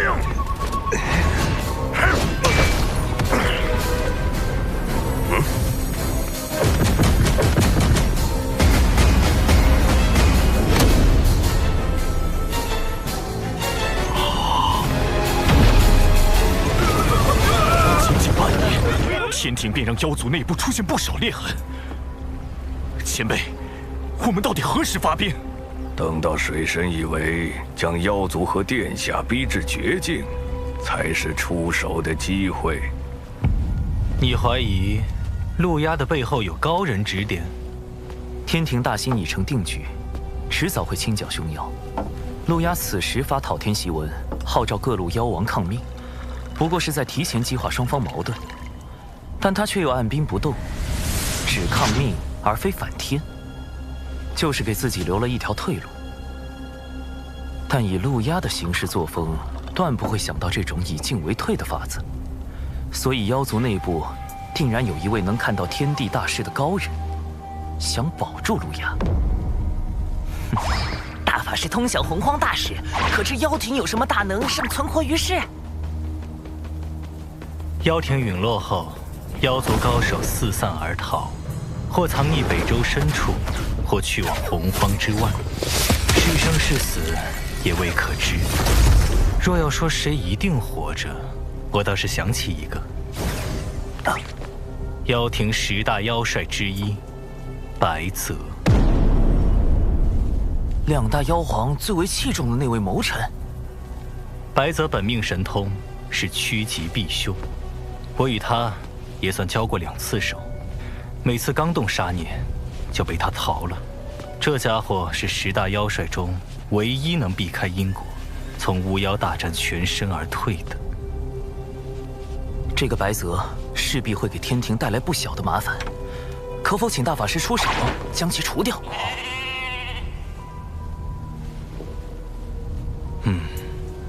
不过这家伙对付起来有点麻烦，我得多耗费一些时日才行。或可利用白泽的神通阴阳逆转，引他入瓮。破局之法便在锦囊之中，不到危急关头切莫打开。殿下，这是贫道最后一次帮您了。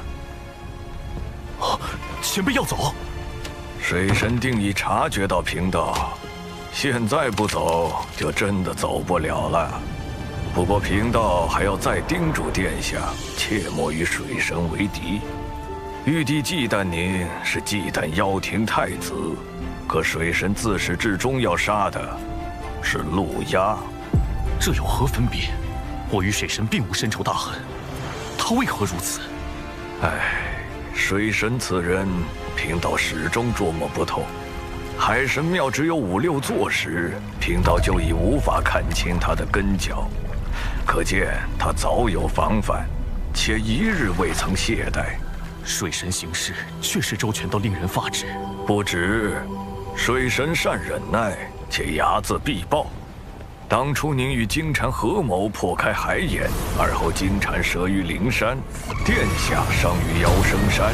地藏造谣道门半日不到，水神便串通3教大师兄逼西方教认错。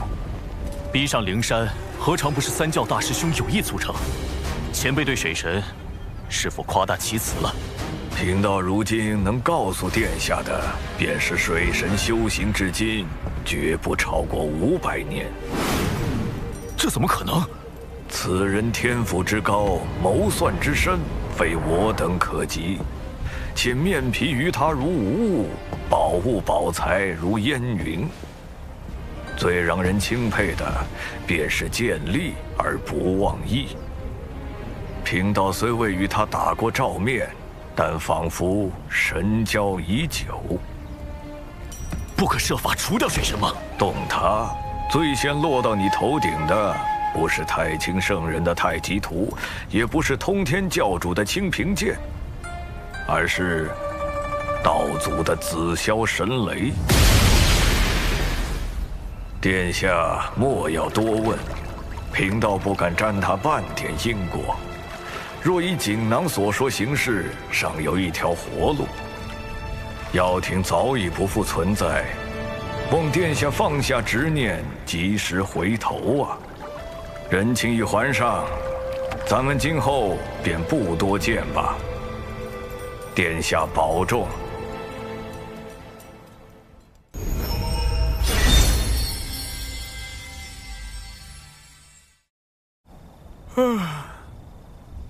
也不知道大法师能不能找到白泽。师兄，有一位自称泽白的道者留下一枚传信玉符，点名要给师兄。泽白，白泽，这位上古妖帅趋吉避凶的神通当真敏锐。大法师刚去追查他的下落，他就找到了渡心门。这个白泽，由不得。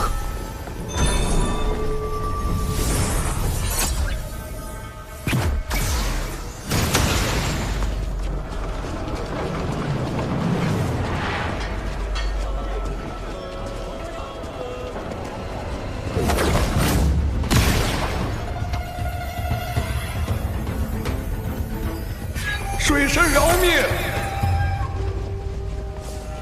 是白泽留下的传音，好狡猾。水神饶命！水神饶命！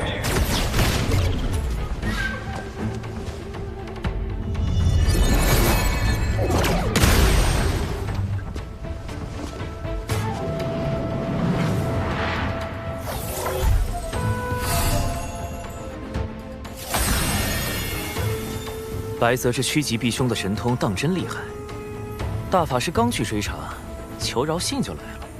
师兄，这封信难道不是拿你的根脚来威胁吗？我倒觉得他真的是在求饶，他的威胁根本构不成。他点破我们根脚，我们就搬到兜率宫旁，与老君为邻。但我必会对他从忌惮转为恨。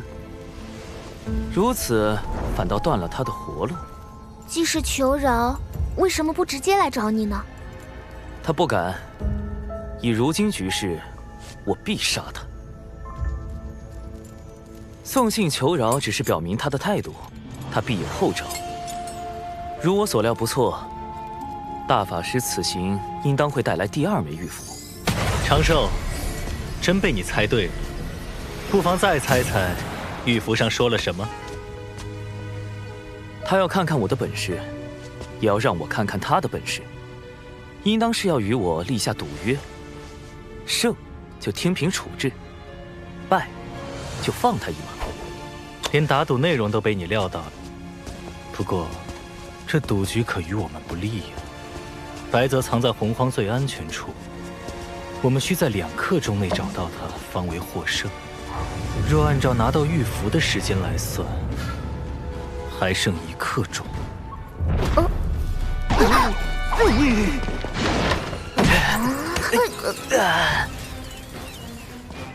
最安全之处吧。已快速检索完洪荒地图，于白泽而言，全洪荒约有126处安全地点。幸有大法师出手，如今已经排除了50处，余下70多处，正在派遣小纸人搜寻。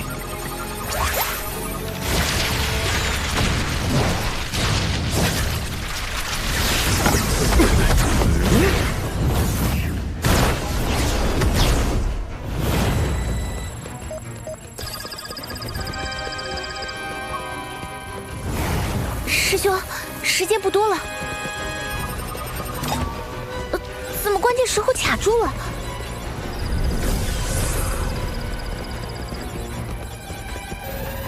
长寿，再不锁定地点，过去可就来不及了。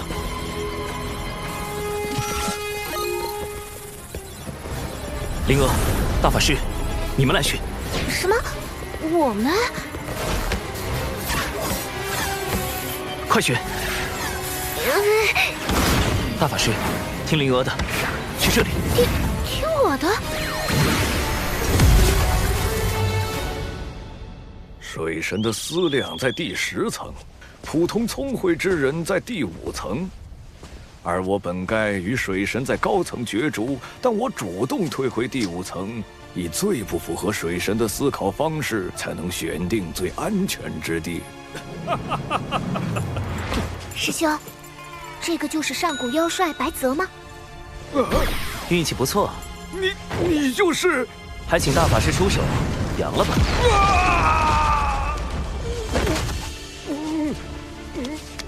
白泽是洪荒少有的高雅之士，定宁死不屈，不如杀了，成全他与妖庭同生共死的名声。这般不妥，他身上没有业障，且有瑞兽名头。大法师，不如让他说句话吧，也许他肯将功补过呢。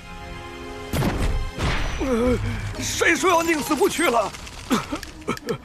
贫道去，贫道现身就是想去。既如此，道友何故插手妖庭之事？水神要抹杀一切与天庭不利之事，又岂会放过妖庭出身的贫道？我可没有这般雄心壮志。若非心怀大志，水神何必与截教交好？其实是一场意外。那你为何创立海神教，蓄意与东海2太子敖乙结交？也是意外。妖圣山呢？你灭了陆压10万妖兵，更是意外。我当时其实是为了救巫族。你，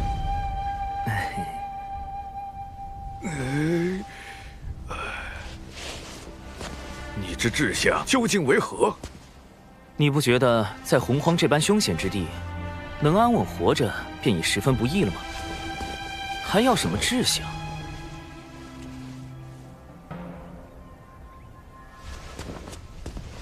遥想当年，妖皇帝俊与东皇太一共同执掌妖庭，难道你不想成就2天地之位？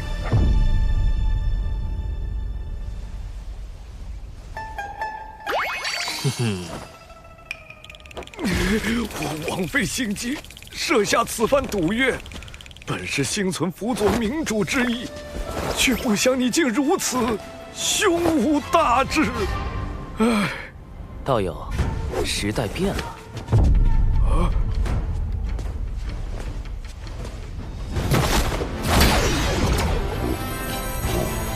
他的元神已被禁锢，本体交于你安置。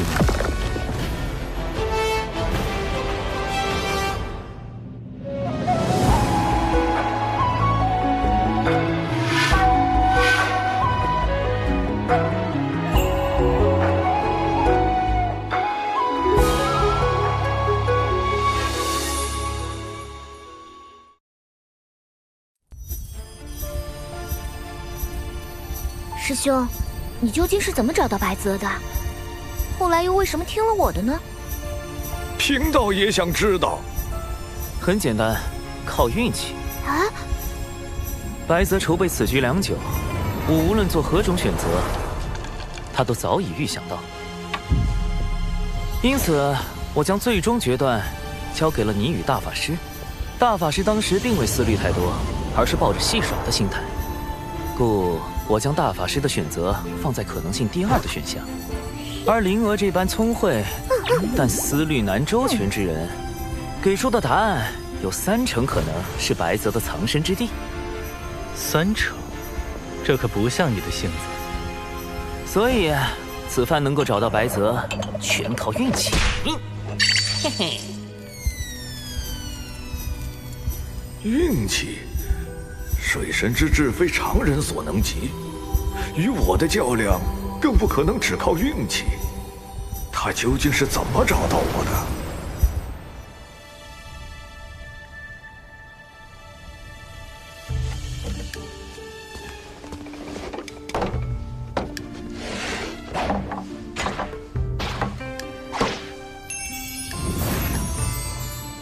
师兄，白泽前辈，请慢用。师兄，咱们把白泽安置在门内黑池峰，是不是离小琼峰太近了？大法师有意留白泽一条性命，我自不能杀了白泽，但也不能放了他。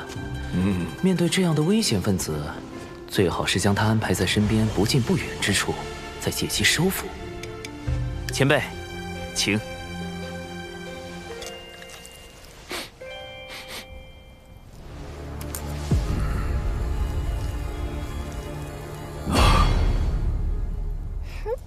虽味不美，色不全，香过浓，但全是师妹对师兄的拳之心。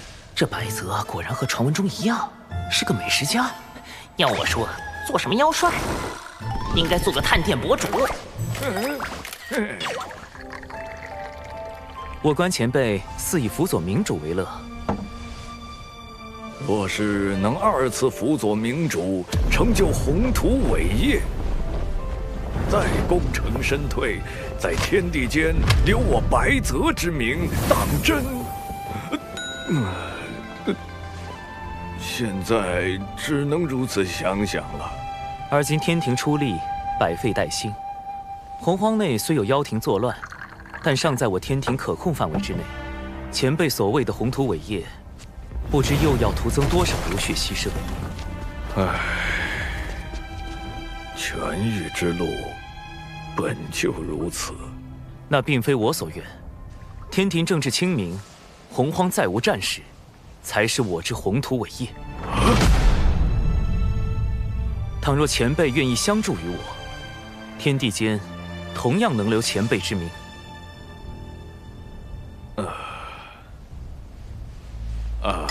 这鱼要是再浇一点，就更香了。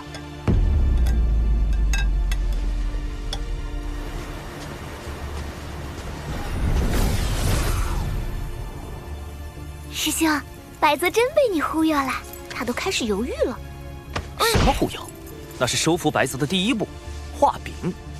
谁说登顶2天地才是宏图伟业？希望天下太平，一样可以是宏图伟业。那第2步是什么呢？收服白泽第2步，名曰交心。他既然喜好美食，我们不如从美食入手。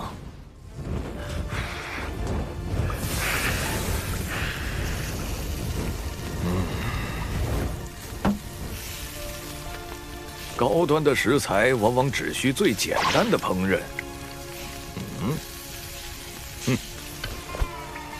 这道白泽烤鱼可是当年的妖庭名菜。今日既提到妖族，你我不如论一论当年妖庭之事。前辈以为，当年妖庭可救还是不可救？可救。那我便是不可救。前辈请。妖族当年的弊病，在于形同散沙，要救妖庭，须得……非也。巫族只是喜爱捕猎，并未将妖族视为敌人。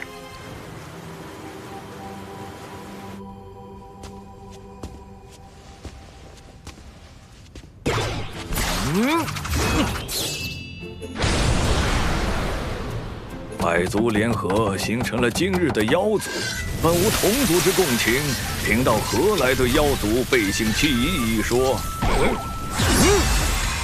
嘿嘿。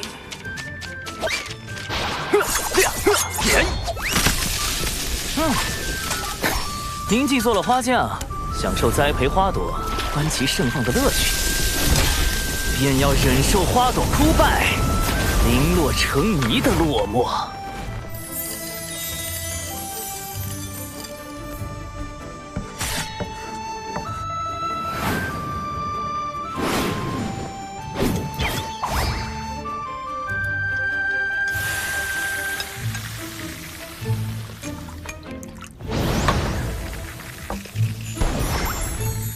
痛快，太痛快了！水神真乃知音也。贫道真是越来越好奇了，以水神之智，当日能够找到我，真的是凭运气吗？前辈以为我还有何种破解之法？师兄，收服白泽的第3步是什么？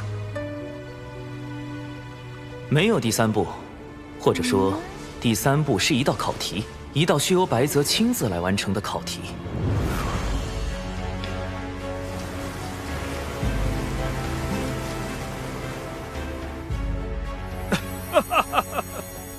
前辈这是……好你个水神，说什么寻到贫道是因运气好，贫道一直到今日才想明白。贫道的本能是趋吉避凶，这与天道运转息息相关。而你当时想的是，若这次找不到，下次遇见就杀了我，天道就会认为这次被你找到能活则为吉，下次被找到必死则为凶，所以天道便将我引到了你们最后选的答案。此等谋算，你说是运气保全贫道最后一点面皮，贫道服了，当真服了。水神在上，请受白泽一拜。白泽日后甘为水神驱使，绝无二心。白先生，请起。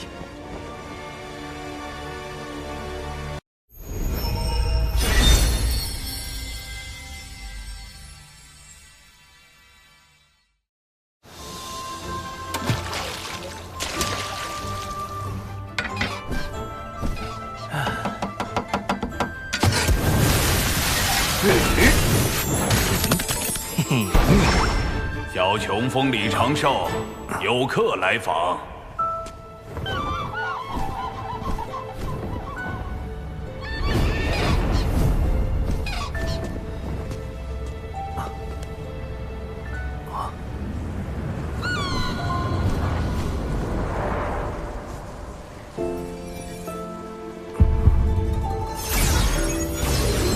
这是掌门令，持此令牌，长寿可随意带人进出山门。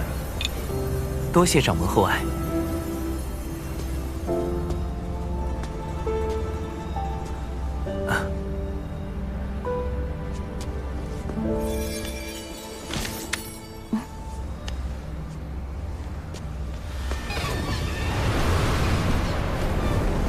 今日突然造访，是我唐突。何来唐突一说？大劫将至，诸般事宜皆牵一发而动全身，我放心不下，特来与你相见。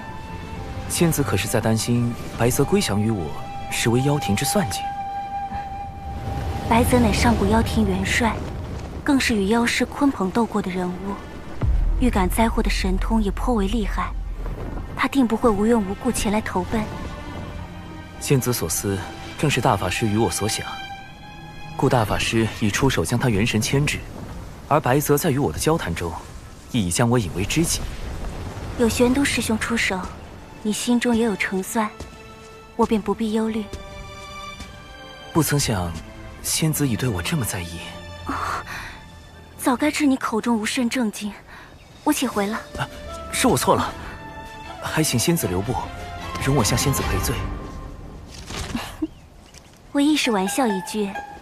我既来此，总该见过尊师，才不算失礼。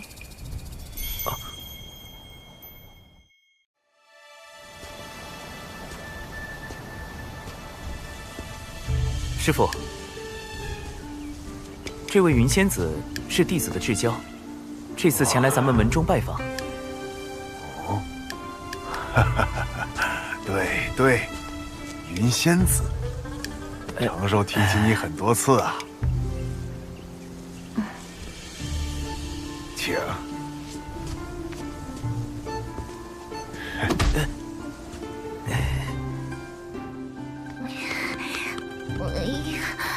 云霄仙子怎么突然打上门来了？还被师兄带去见了师傅。我这就快进到家门失守，城门失火，老家被偷了吗？虽然云霄仙子是典籍中记载的三教高人，天地间有数的大能，但我也不能就这般把师兄拱手相让啊！况且我做了师兄这么多年的贴心小坎肩，要论在师兄心底的位置，我也并不一定会输给云霄仙子吧？这位便是你师妹吗？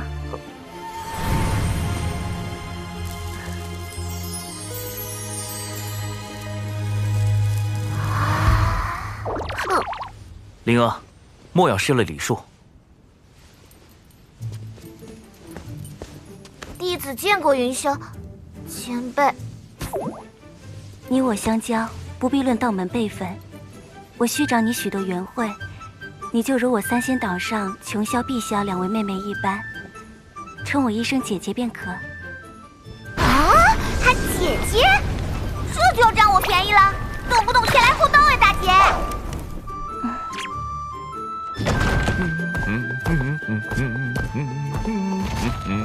嘿嘿。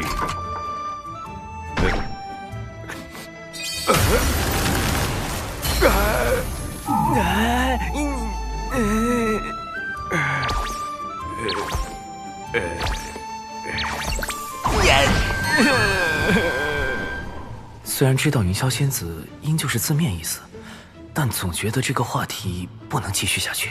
可否让我与灵娥单独聊聊？啊？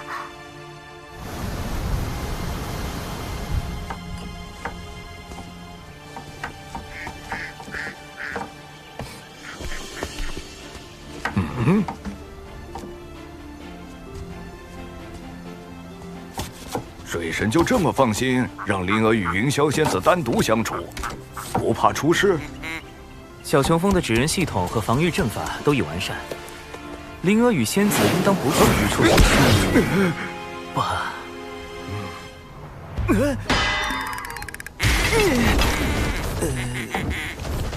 糟了，云霄仙子切断了我与萧芷人的联络。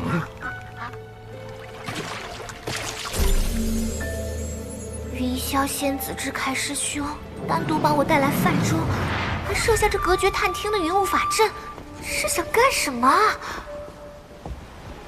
以云霄仙子的实力，要是在这里了结了我，师兄也赶不及来救吧？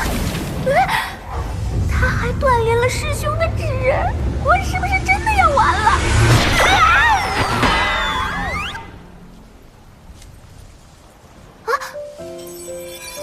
灵娥是在害怕吗？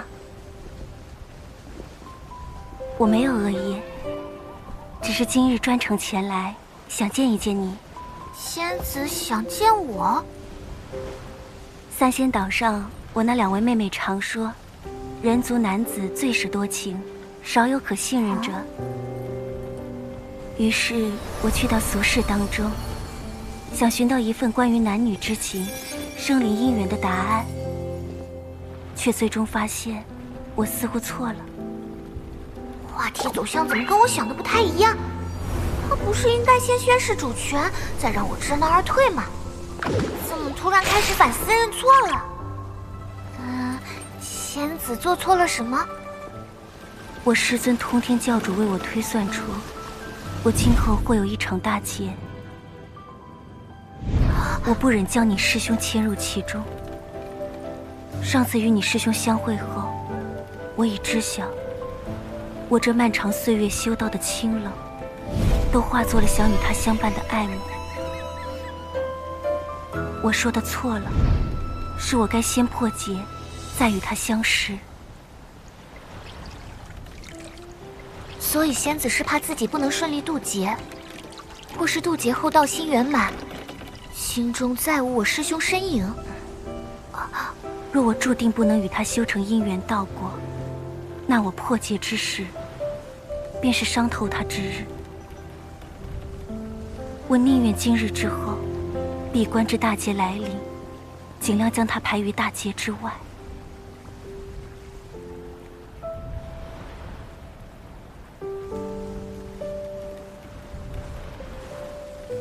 我命中之劫或凶险万分，我并无万全把握能安然度过。若我大劫无返，灵儿，可否拜托你照顾好他，莫要让他伤心难过。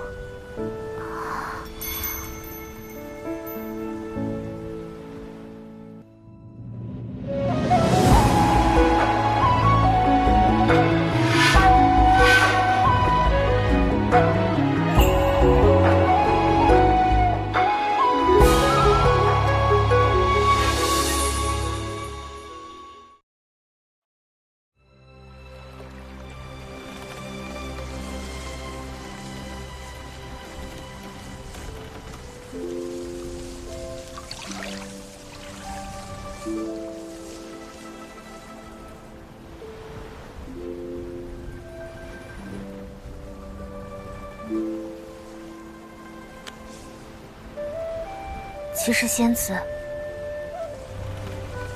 你担心的命中之劫，师兄是知道的。啊，师兄是否赠过你一枚铜钱？这枚落宝铜钱，还请仙子收下。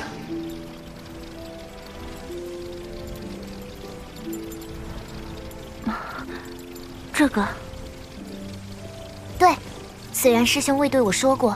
但我几次见师兄画谋划图，其上的一团云应是代表仙子，在云旁边画的就是这样2枚长了小翅膀的铜钱。这铜钱一定跟你的劫难有关。看得出仙子很喜欢师兄，所以仙子，你不妨和师兄谈谈你心中所想。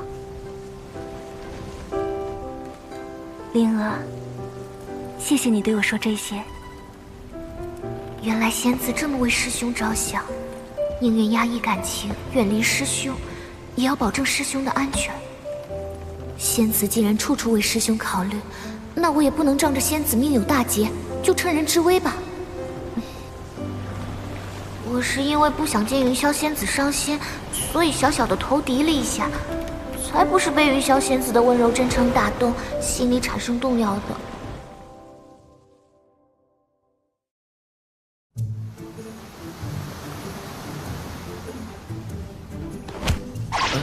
云霄仙子要喝酒吗？我师兄亲手酿的。来尝尝这个，我师兄手艺超强的。确实是少有的美味，我此前极少进食，今后怕是要多些口福了。要不我再给你煮碗面？不必了。灵娥竟能与云霄仙子如此和谐，真是厉害。尝尝这个。所以下午在灵湖上，他们俩到底聊了什么？我们去湖边看看，那边还有一个秋千。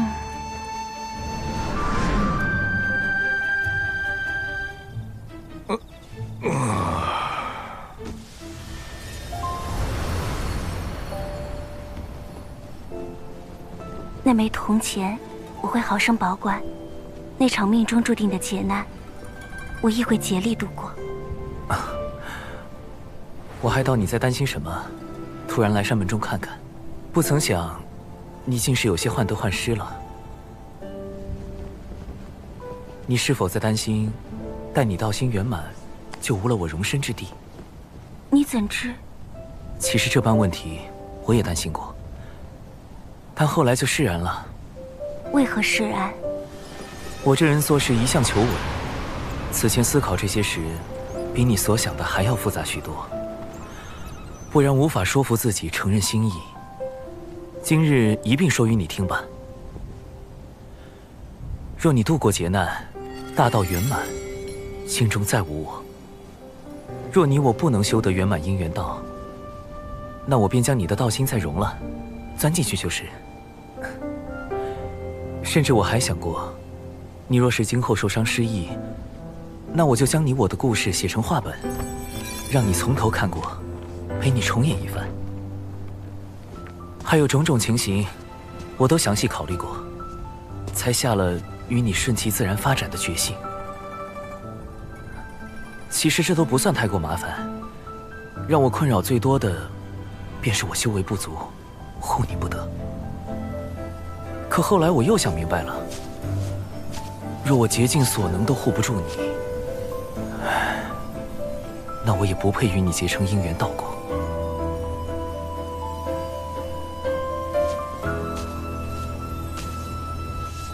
若我大劫过了，道心无你，我便毁了道心，增添与你相关的执念。你我可否以劫难为约，待我无劫无灾，可愿与我同游三界，寻遍星辰？愿。今日一约，心无迟疑，望你自保为上，量力而行。放心，我稳得很。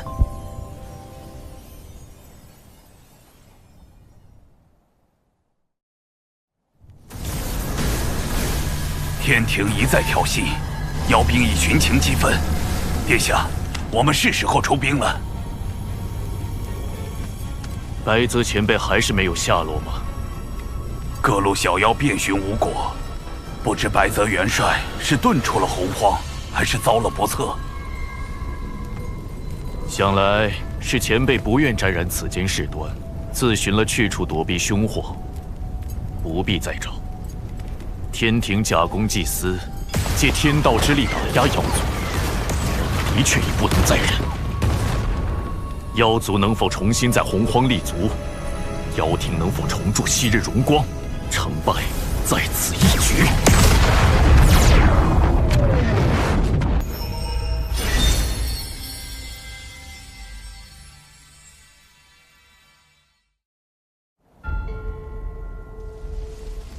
谛听突然截获了一个有趣的消息。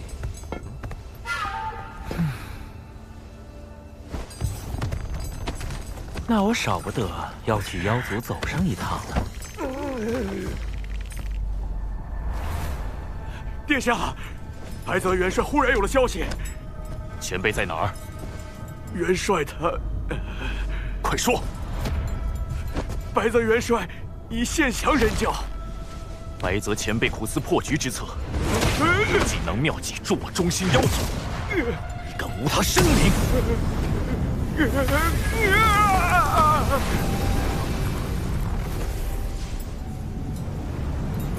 破局之法便在锦囊之中，不到危急关头，切莫打开。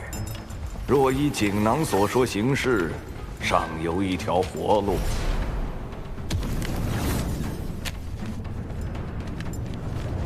元帅是何指示？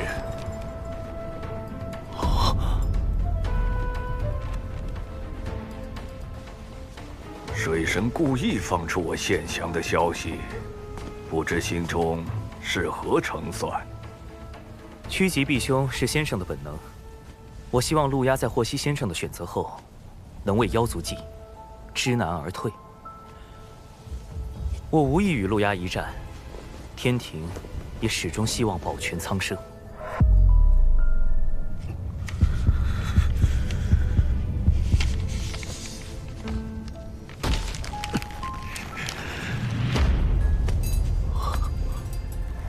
原来从一开始就是骗我的。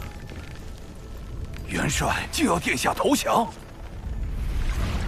妖庭早已不复存在，望殿下放下执念，及时回头啊！号召各路妖王反天去按兵不动，根本不是在等待时机。他没想着我举兵伐天，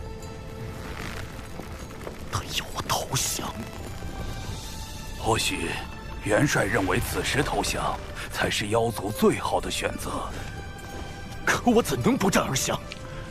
未尝一战，他又怎知我必败无疑？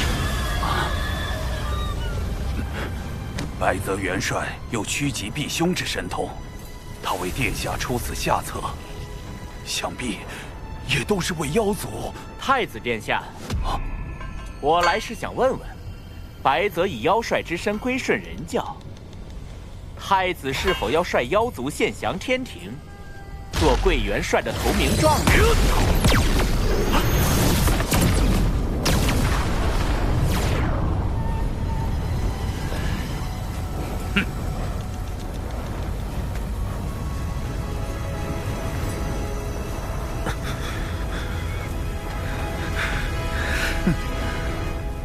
算计我，利用我，我岂能让你们得逞？当年我父皇率领百族齐聚不周山，成立妖族，共同凝聚出此门印玺，聚集百族之气运，绞杀巫族，建立妖庭。今日我便要以此重振妖族之辉煌。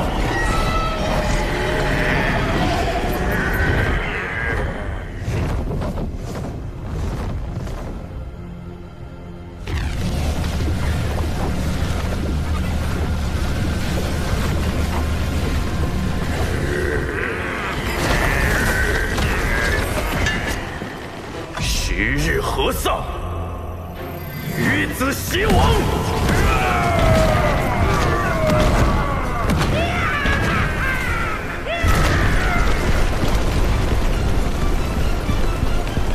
陆压举兵伐天了，白泽献降一事，竟没能让陆压知难而退。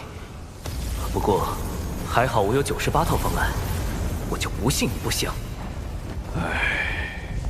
陆压这孩子到底是不肯听话，可他毕竟是玉日女神景圣的子嗣，妖族更是奉我为帅多年，我实在……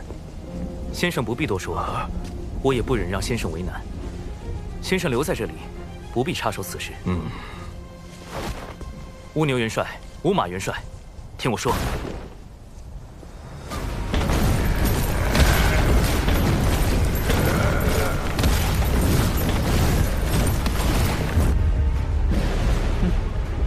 太子果然从不让人失望。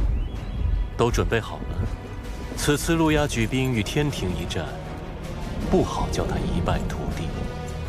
我们不便出面公开与天庭为敌，已经吩咐文静另寻帮手了。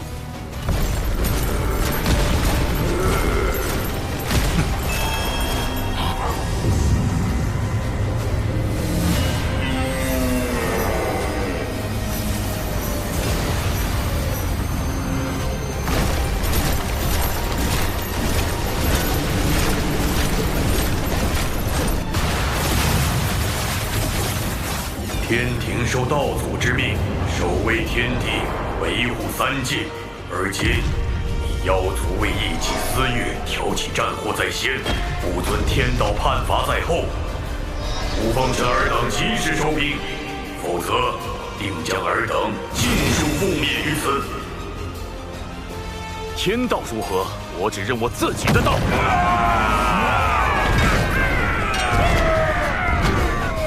两位元帅，执行第1套劝降方案。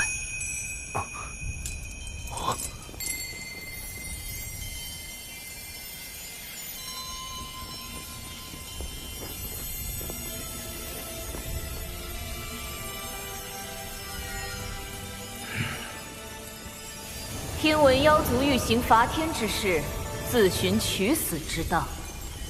我等特来替圣母娘娘最后问陆压太子一句：你可愿退兵？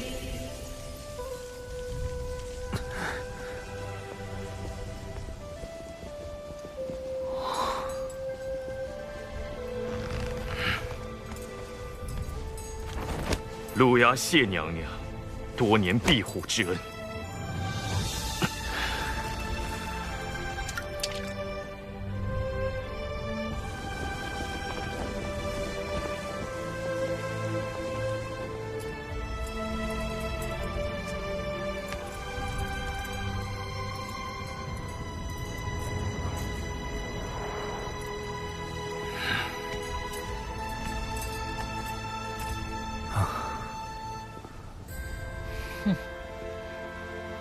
太子保重。唉，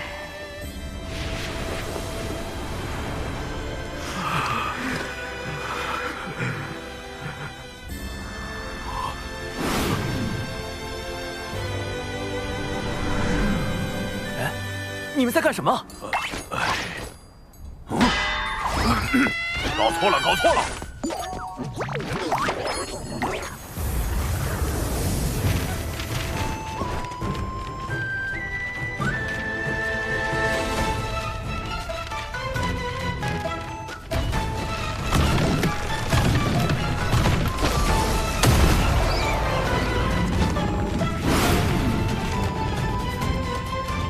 路亚何在？速速过来受死！嘿嘿，今日我们六道府针对陆牙宁这种贵客，特地推出了殡葬大酬宾。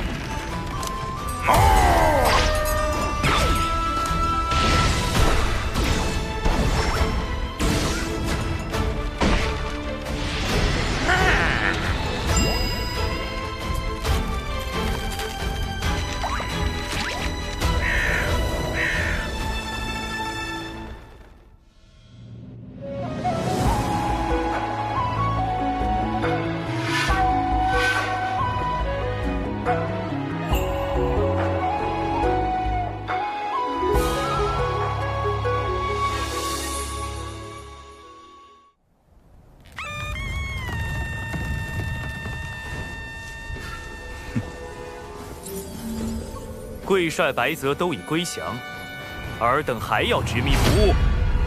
这绝无可能！白泽元帅怎会抛下我们？曾庇护你们的圣母娘娘，将你们彻底放弃。我天庭誓与你们血战到底，龙族、巫族更与你们不共戴天。你妖族已是孤立无援，就连你们的太子殿下都只能任我们羞辱。强者不杀，凡弃暗投明者，等论功行赏。他说的好像有点道理。妖族的敌人好像真的有点多，要不投降吧？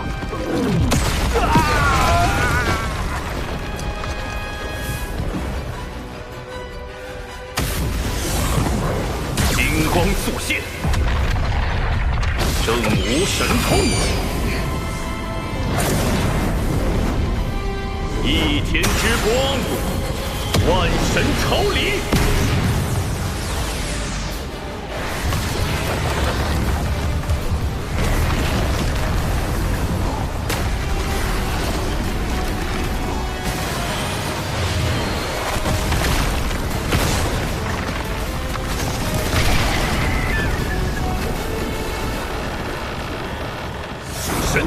受死！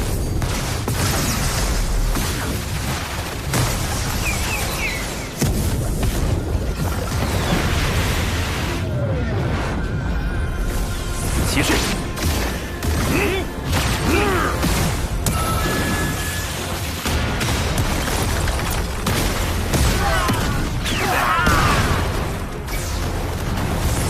他前辈，他又来揍你了！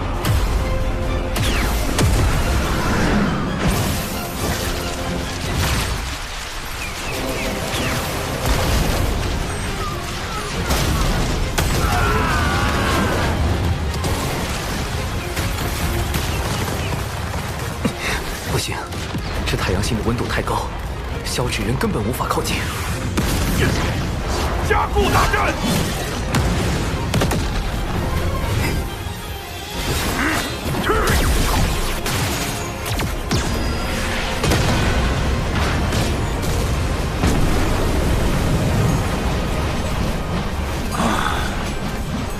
情还在时，只为妖族太子化作时日，炙烤大地，不但害死我巫族夸父，还令整个洪荒生灵涂炭。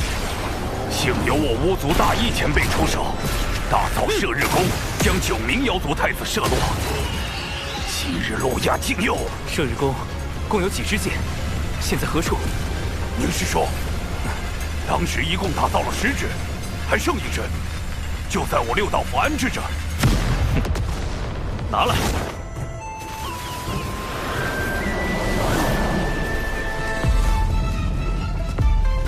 双日同天也好，10日同天也罢。水神，你可瞄准点啊！只剩1支了。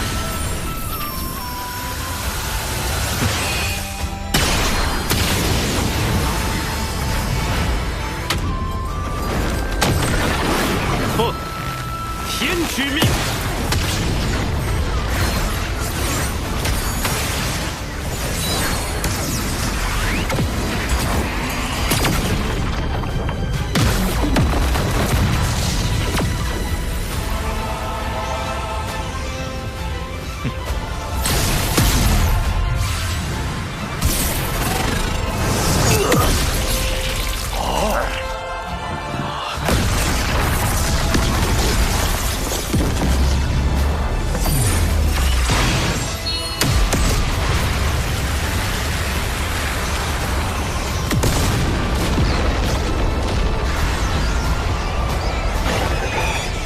毒鸦，你既不肯降，世间便再无妖庭太子。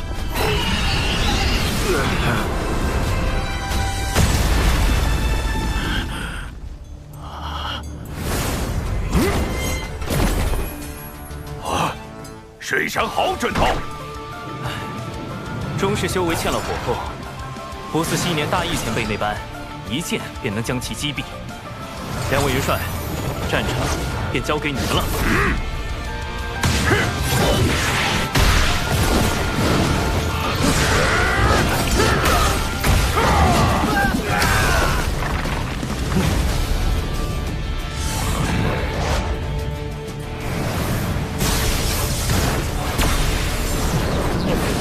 请宝贝转身！呀哈！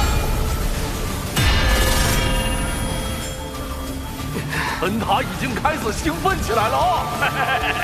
这回拉不动了吧？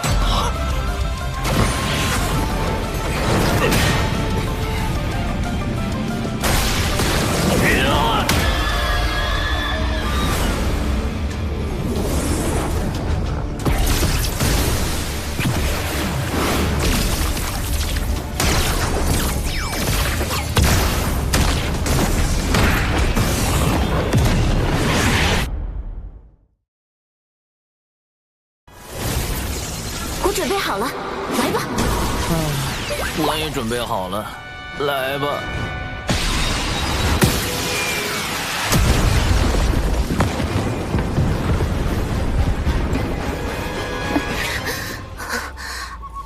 还有3道天雷，就能成仙了。苍天啊，还要挨3道天罚！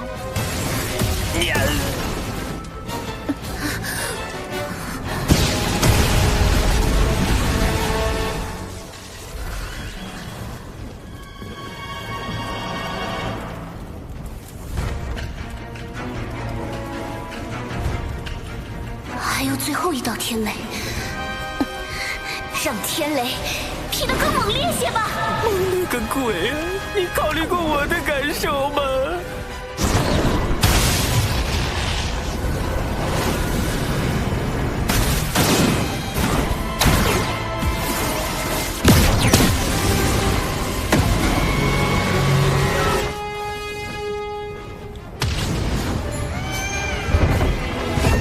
我一定要渡劫成仙！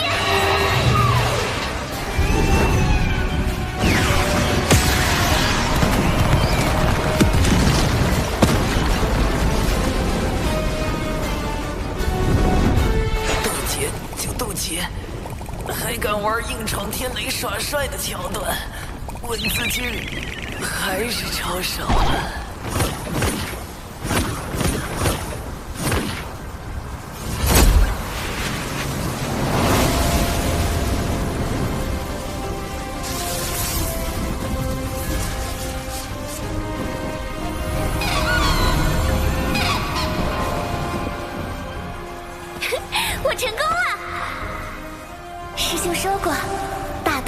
生，非灵而动，非信而往，自道由心，非天地生。为正为本，却不知我道为何。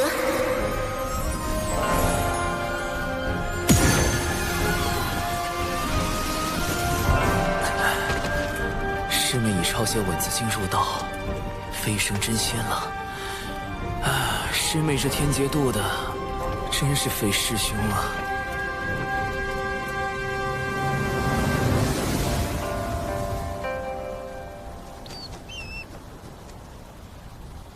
小家伙，护着你收完天罚，我和你屠老大得回去了啊！太清老爷这么久不和我俩唠嗑，你一定老想我们了。哎，我讲许多，太清阿嫂来得才浓。多谢二位前辈。走了。师父已受封山神。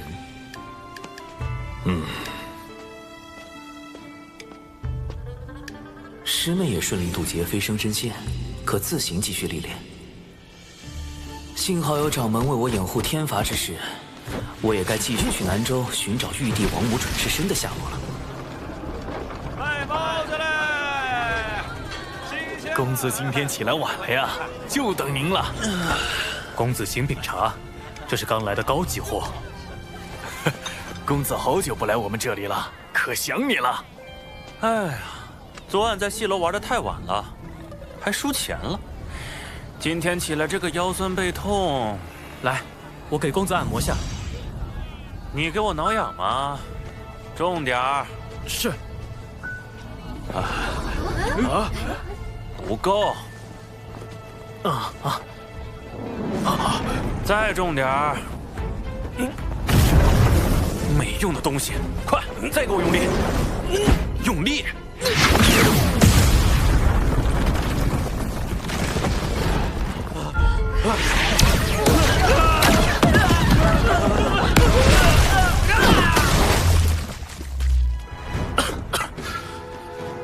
公子，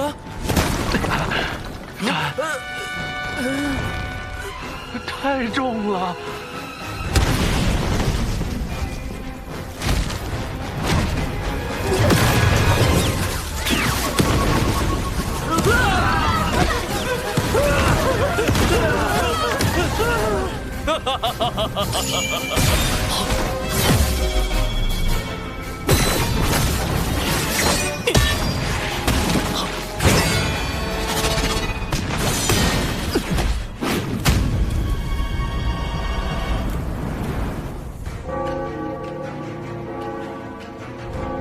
人皇归于火云洞后，南州涌现出众多凡俗大国，有秦国在其中实力较强，又是门内供奉的主要来源。最近有秦国阙州城遭到袭击，掌门命我带门内诸位弟子前去平乱。有妖兽作乱？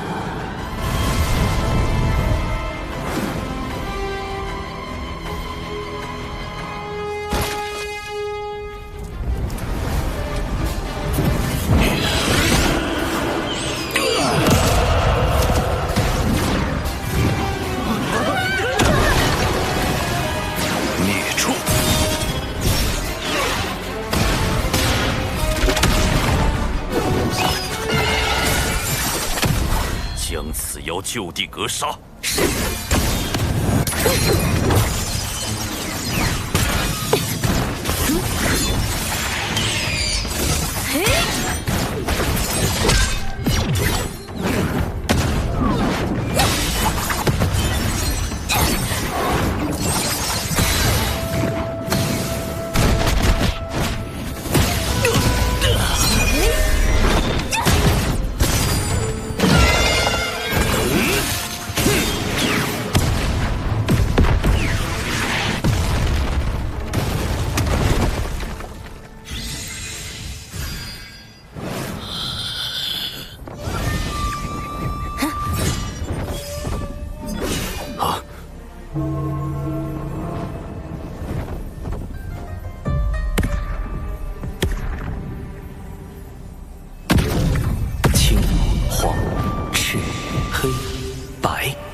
那难道是五色神光？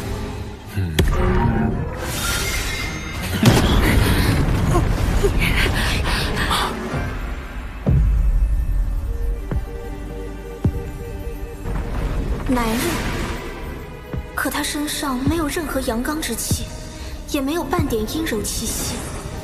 阴与阳在他身上仿佛完美相融。此人现身时，那一手挪移神通已是显露出非凡的道境。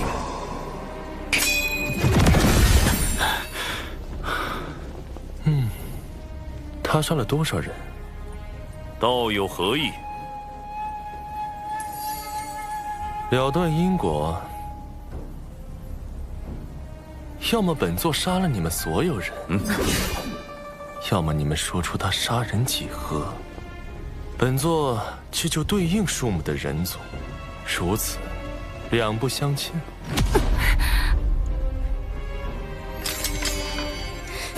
别开口，惹不起。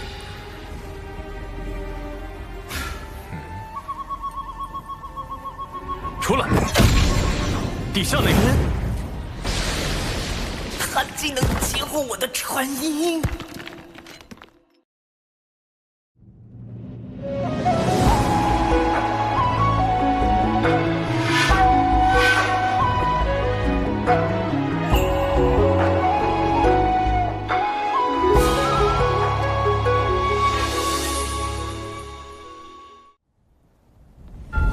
孔雀乃天地间第一只孔雀，身上有元凤血脉。他第一次现世是在巫妖大战时，据门内记载，神鸟孔雀自南而来，张口吞人食妖，以此玩乐。后因杀孽太重，惹来天罚惩处，又被大法师现身击败，送归于南。只是不知孔雀后来为何会参与到封神大劫中。但他的五色神光之下，杨戬、哪吒皆非其敌，燃灯路鸦尽数败退，最后还逼出了圣人法相。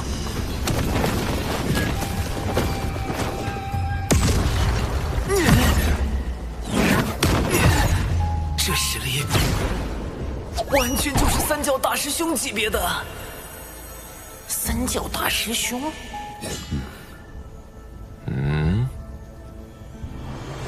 有办法了。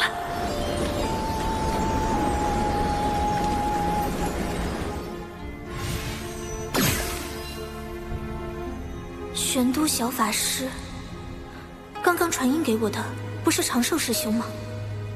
高人在上，今日万万不可轻举妄动。若我推测不错，这位高人是天地间有数的大能。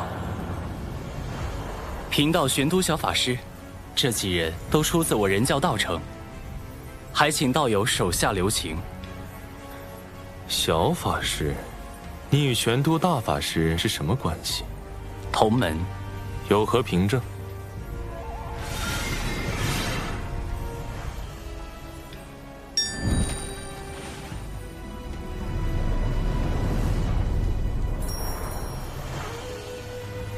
他近来还好吗？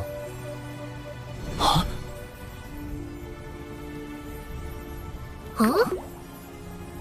你所猜不错，本座便是孔雀。前些时日，本座这侄儿血脉暴走，神智失守。本座闭关醒来，一路寻到此处。他应已吃了一些人族，说个数量，本座去救了人，再来与你交谈。杀人、救人，本就是两码事。昔日本座亦曾吞噬10万人族，又如何？其后妖族为练陆无剑，欲灭绝人族，本座出手护住100万人族，偿还了因果。业障功德即可抵消，杀人救人为何不可护抵？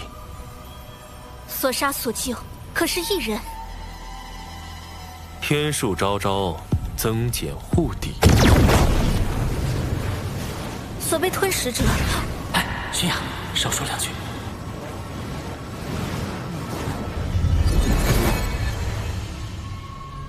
此妖为祸凡俗，已吞食数10人。哼。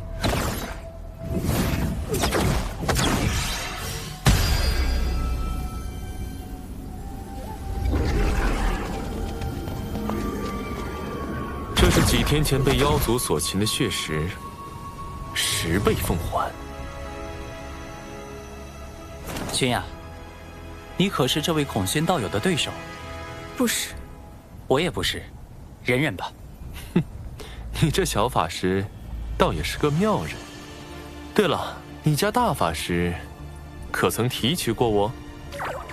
实话实说，会不会惹恼这位定位模糊的洪荒狠角啊？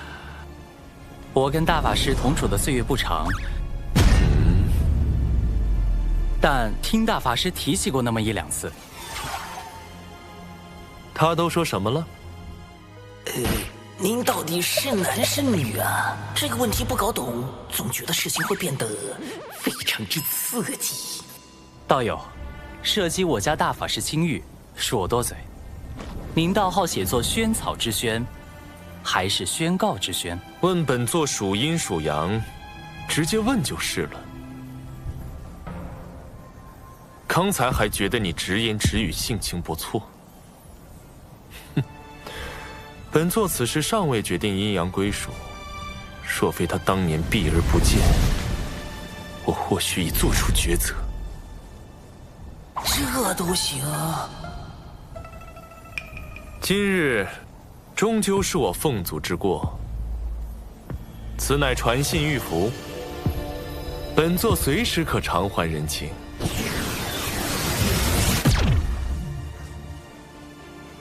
与大劫牵扯之人相继现世，只怕大劫不远了。这次应该有效了吧？接下来就该继续寻找玉帝王母的转世身了。你看看嘞，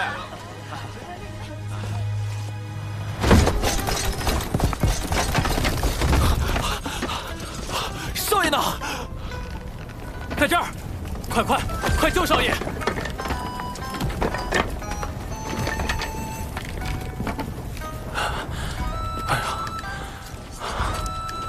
话有明，你可是阙州城将军之子，怎么被这孔雀妖弄得这么灰头土脸？夏明霜，我好歹是应有负伤，你身为城主之女却龟缩在后，怎么好意思说我？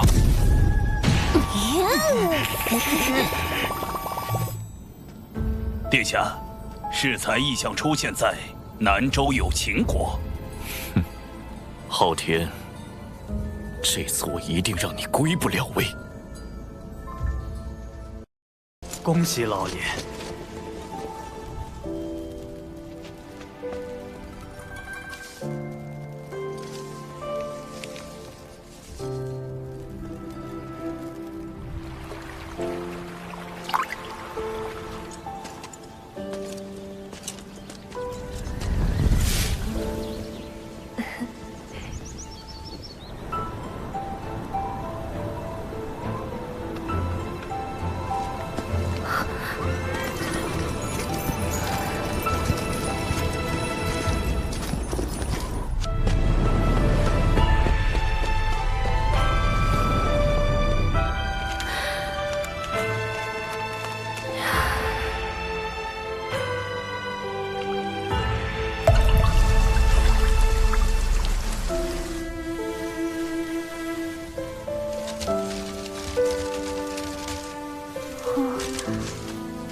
你这没出息的逆子！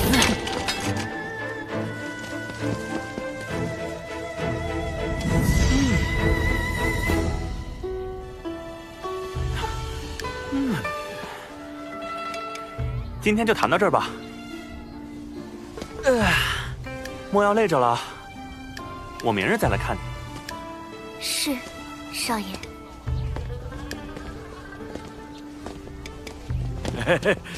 华少爷，您什么时候把莹莹纳回府中啊？本少爷听个曲儿，就要把弹曲的带回家。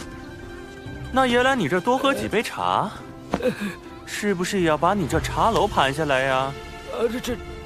华少爷您别误会，小老儿只是……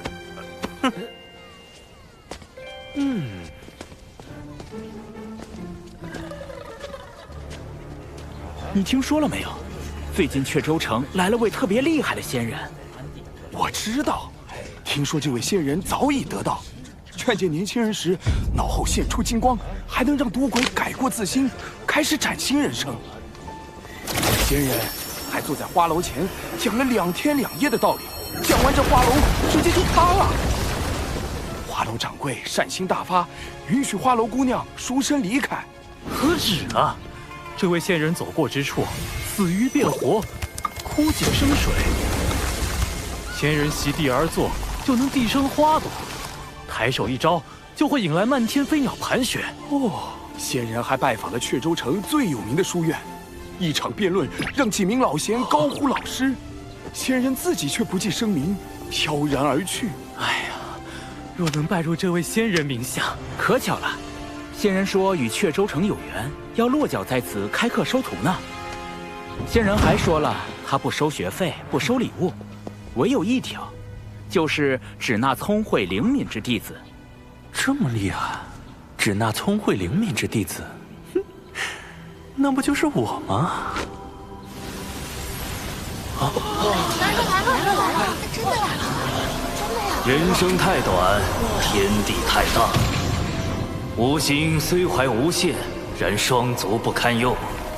本城人杰地灵，风景也是不错。吾愿在此逗留3年，教导7、8名弟子，而后继续远行，探究天地之边界。仙法讲求仙缘，吾之精力亦有限度，最先20位入门者可听我讲课。依据课堂表现决定去留。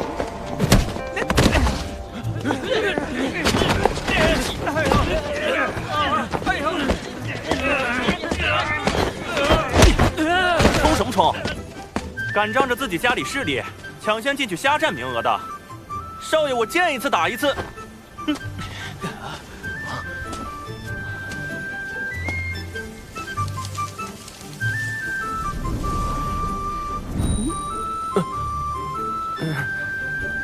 去，后边去。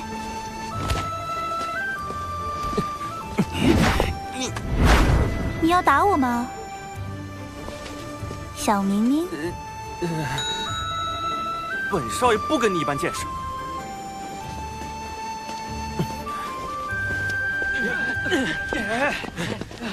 出身富贵却大字不识的，能学到什么？不如将位置让出来，给那些真正读过书、学过道理的同辈，这样才能为本城培养出更多人才。一时不学无术，怎能代表一生便不学无术？那一时不得意，也不代表此人一生便无宏伟大功。华有明，你这般离经叛道，是要被华将军吊起来打的。哼，本少爷何惧之有？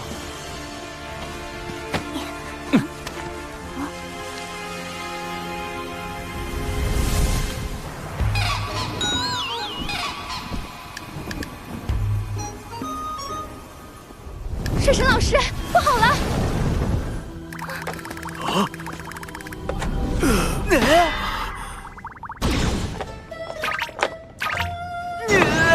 这么多姻缘线，玉帝转世身，这都是哪儿招来的烂桃花？但玉帝历劫的命数由天道所定，我不好贸然干扰玉帝的感情生活。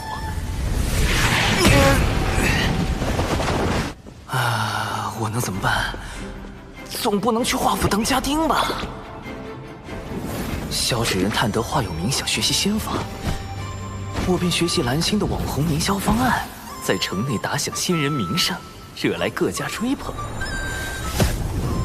接着放出要收徒的消息，引华有明、夏凝霜在内的诸多学子前来报名。好一个权贵贫寒之变！这位公子如何称呼？话有名，家父是本城守将。我今后也要做守护此地的将军。少将军，寒门也好，贵子也罢，来日能否造福一方，终究要看心性品行。随我来吧。至于去前20人听课，则7、8人教学，那当然是物以稀为贵，饥饿营销，才能彰显我这高深莫测的仙人身份。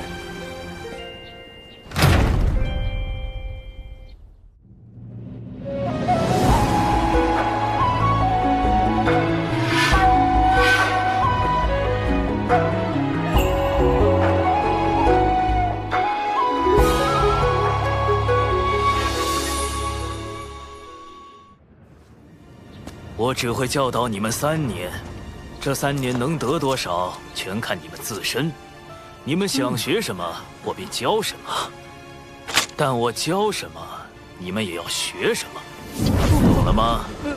那我要学这世上最厉害的仙法。仙法我自会教授，不过我只会传你们一点简单的困敌手法，比如操绳术。操绳术听起来就很糊弄人。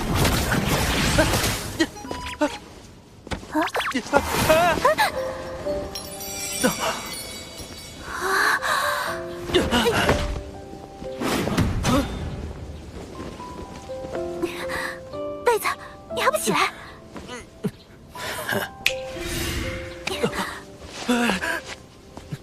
这个夏凝霜还挺好看的。不对，以前我午睡，他往我被窝里泼水；我捉蟋蟀，他把我推进泥坑；我走路，他把我踹进池塘。他这么可恶，我怎么能觉得他好看？你说什么？我说你挺好看的。别误会啊，我是说你鼻孔里的那2根毛发。话有名。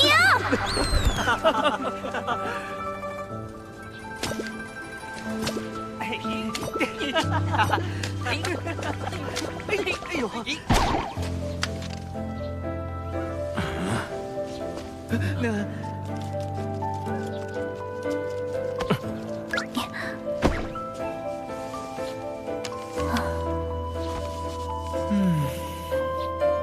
生来往，莫管闲，先已故，难争先。欲不平，思自立，遭难事，须自省。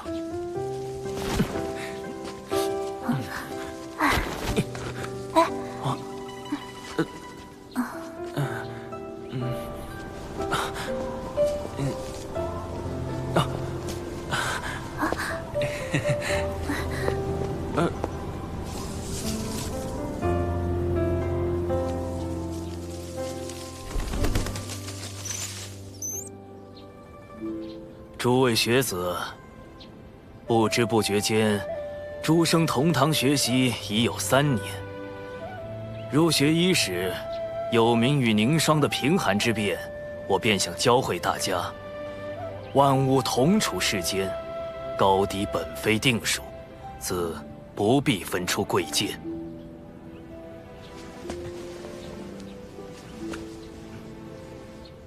高者许会跌重，低者亦能登攀，要我们心存敬畏，却不曾告诉我们，若登攀者追名逐利，跌重者心生怨恨，届时又该如何自处？接下来，该由您自己来寻找了。3年期满，吾也该再次启程游历。临行之际，吾各赠诸位学子锦囊1只。若日后心有迷惘，可将其打开，也算全一场师生缘分。敢问先生名号为何？我啊，就叫穆清华吧。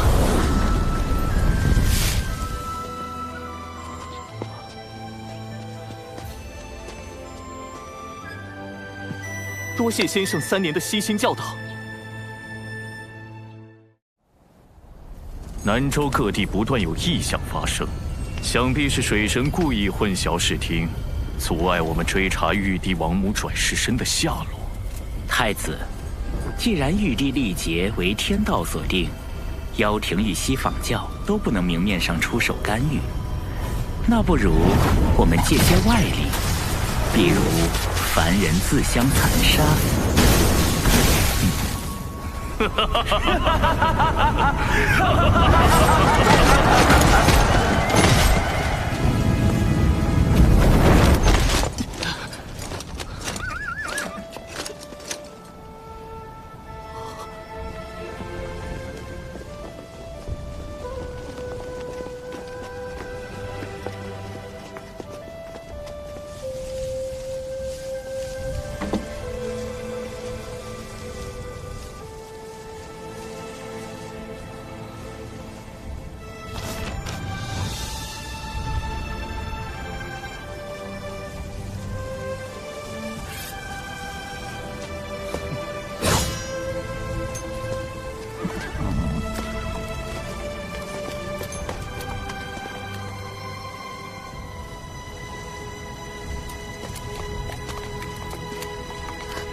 凡间硝烟四起，父王只身投军，当真无碍吗？玉帝陛下与王母的命数由天道所述，凶吉祸福，皆是注定要自己去历经的。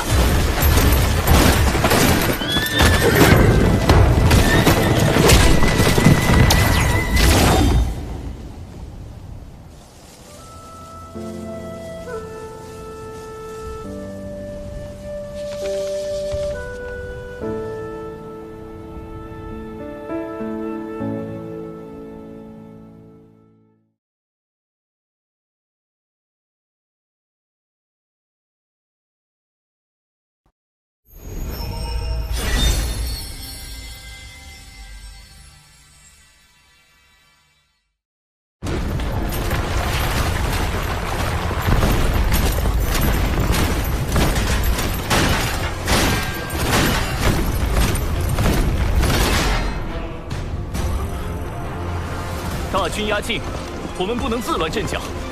我会向城主请命，领兵迎战。是。但当务之急还是撤离百姓。撤离之事交给我。战场刀剑无情，我等你凯旋。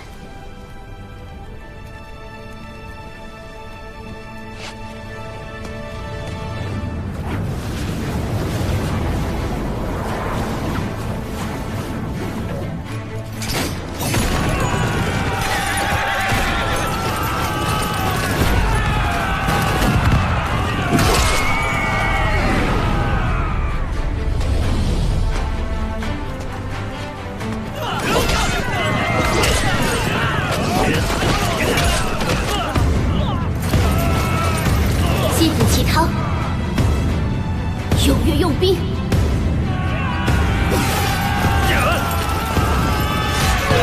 今我阙州将士，誓与城池共进退。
此战为胜，为何会有星辰异象？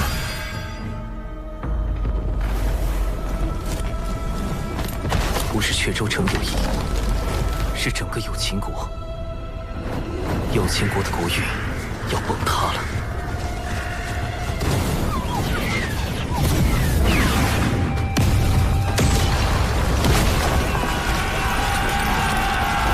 所有人，死守有情国！是。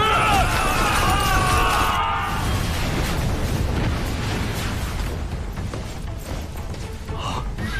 有情国都城遇袭了。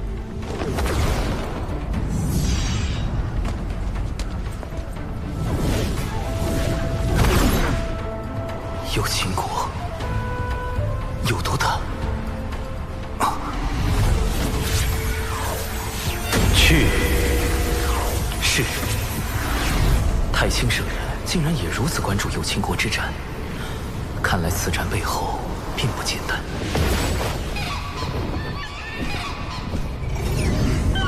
这个玄雅，嘴里喊着什么？这是他身为有情国之人该做的。请门内在下决断时，勿考虑他的凡尘身份，就自己跑去有情国了。唉，雀阳，有情国危难之时，我们怎会坐视不理？你别太着急了，毕竟小九也跟了上去。哎呀，就是因为有小九在，才更让人不放心。掌门。有情国战场目前只是凡人之战，敌国背后的大仙宗还没有加入战局。按俗世规矩，我们也不可随意插手。我们抵达有情国，只是提供法宝、符箓相助，何来插手一说？况且，对方暗地里的小动作也不少。如此来势汹汹，道威仙宗恐怕另有所图。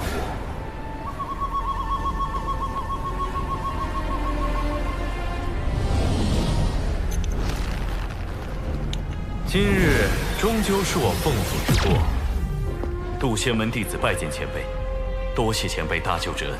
不必多礼，你们先去安顿凡人。玄雅，随我来。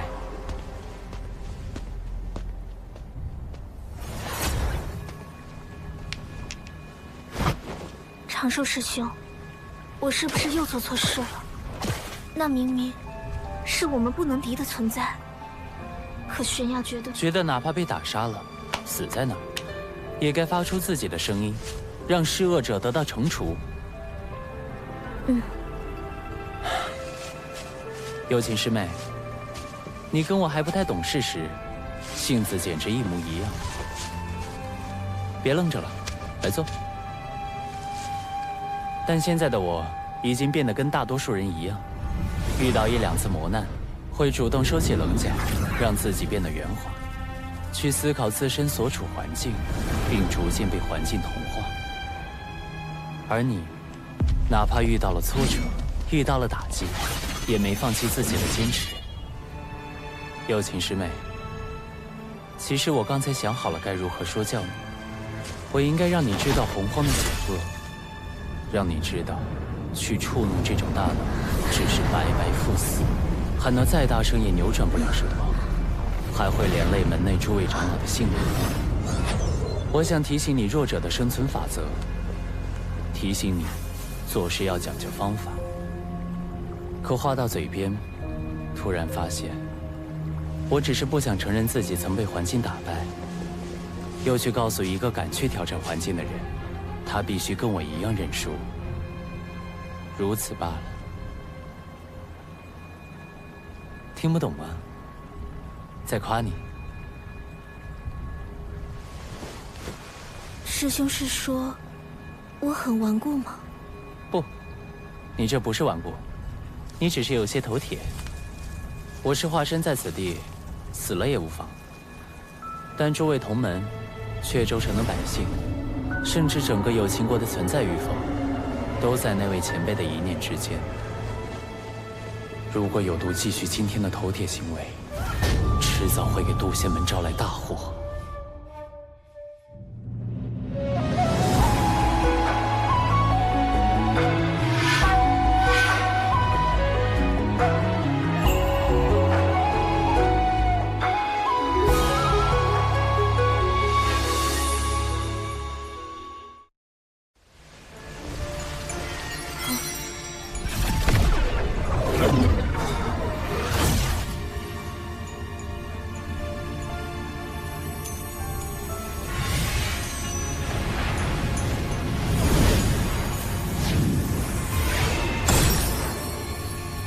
这就是你刚才的行为可能导致的后果。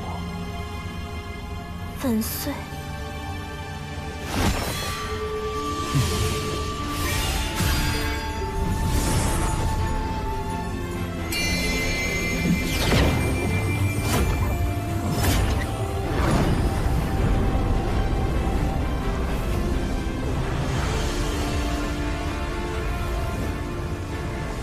想到了什么？要讲究方法。你如果选择坚持心底的正义，该如何表达？如何才能让玉不碎，石轻移？有情师妹，你这颗侠义之心，比长生道果都要珍贵。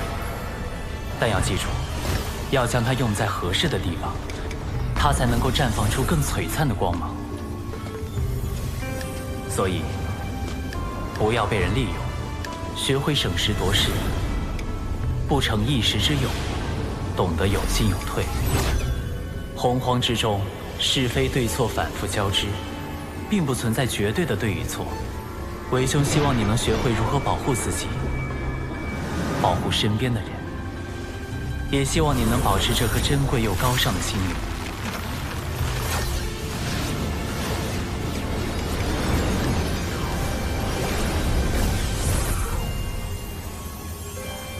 今日是玄雅鲁莽，险些将各位同门置于险境。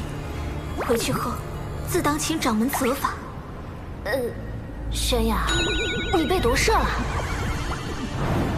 玄雅，久久师叔，可是在挂念有秦国之事，入门时本就应该忘掉凡俗种种。此时弟子凡心未定。是啊，玄雅，谁还能真的不管自己的生身父母？只不过你父母与其他人的父母不同罢了。师叔，我以为你是来拦我的。拦你做甚？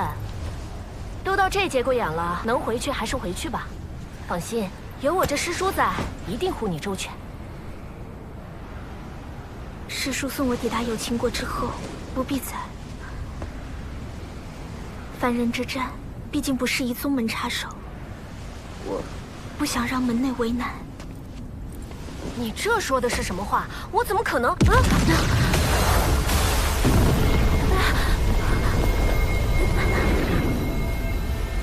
各位道友何必着急赶路？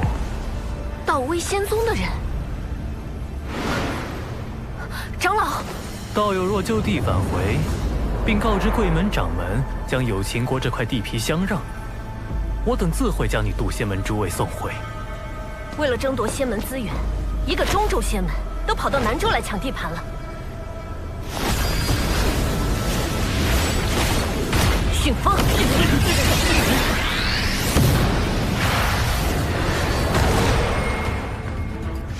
既如此，就别怪我们不客气了。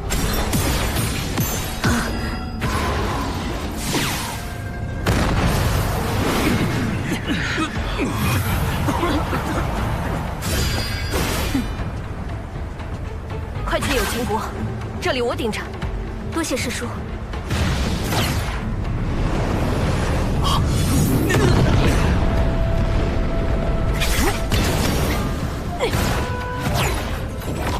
母亲，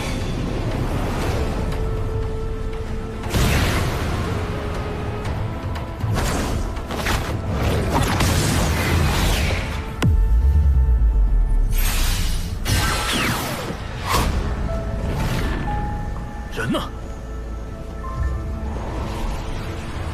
这两人真叫人不省心。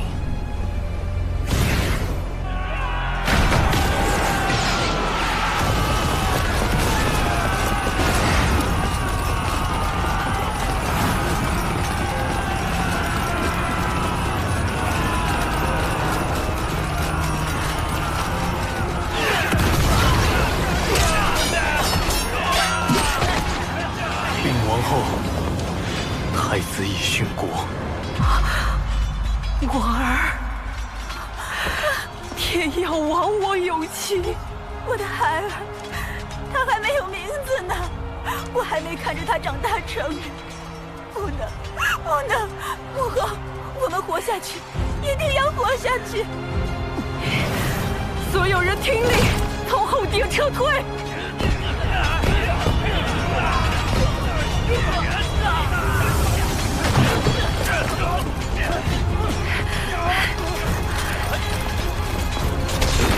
在那儿！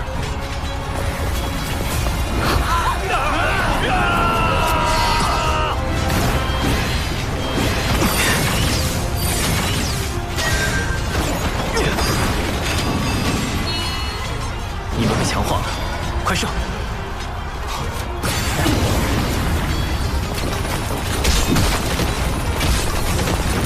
援军来了！有秦国阙州城城主之女夏凝霜，有秦国阙州城将军华有明，前来救驾！好，好！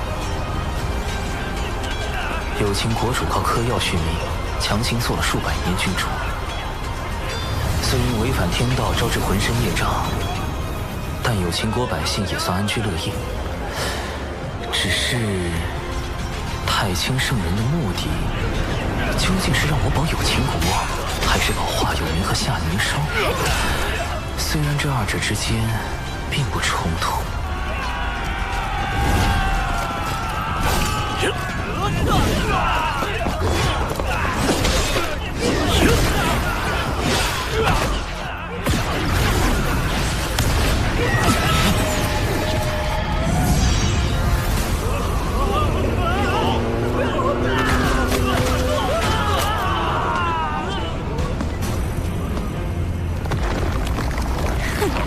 不要放走有秦国半个魂魄！我要让他们求死不能！师兄，你怎在此处？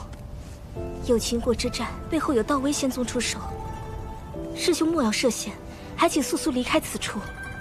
我有遁法，不必担心。不如咱们细细谋划，稳妥些救出。师兄，我是有秦国公主，理应为护国而战。师兄毕竟是渡仙门门人。又来了，又来了！你是不是又要说，我不想因此牵连门内，还请师兄勿要多劝？上回对峙孔宣的时候，我和你说的那些话，你都忘干净了？你我既是同门，也为好友，我怎么可能看你陷入此地不管？可师兄，我虽在门内修行多年，但仍不忘我是有秦国的子民。今日，我不仅仅为我的亲人而战，更为我有秦国子民而战。前路凶险，敌人过于强大莫测，我自安于天命。但请师兄不要牵连在内，你我都改变不了今夜之事。若师兄执意相劝，那你我今后不做好友也罢。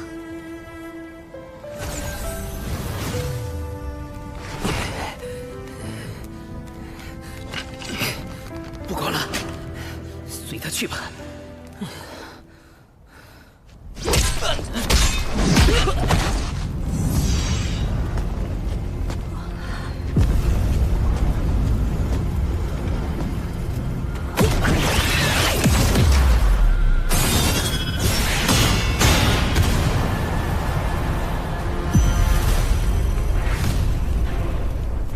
友情悬崖，你终于来了。你可知今日是谁灭了你们有秦国？是我！当年害死云清，我筹措多年，就是为了今天。为了一个元清，不惜覆灭整个有秦国，只能说明一件事：袁家所谓的复国大业，根本就是一场彻头彻尾的错误。你住口！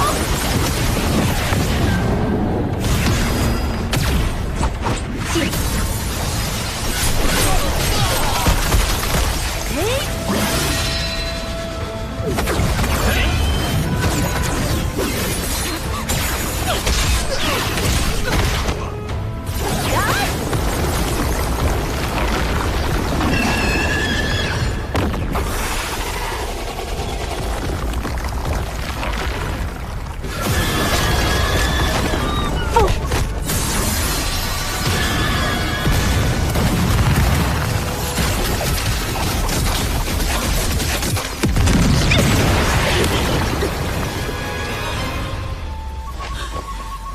天仙境初期，你一个真仙境巅峰，怎么可能？真是话都不听我讲完，今天就照你一次，暂时将我的力量借给你，以后打500年功来还吧。嘿，乘风破浪，嘿。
为什么偏偏在这个时候？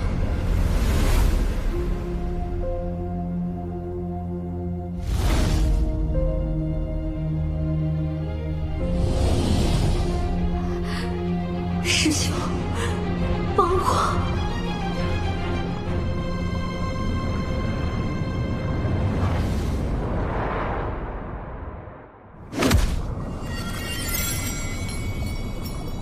我在。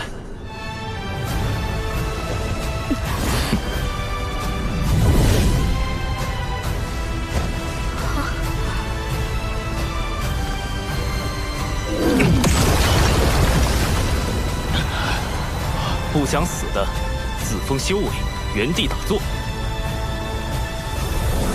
你除外。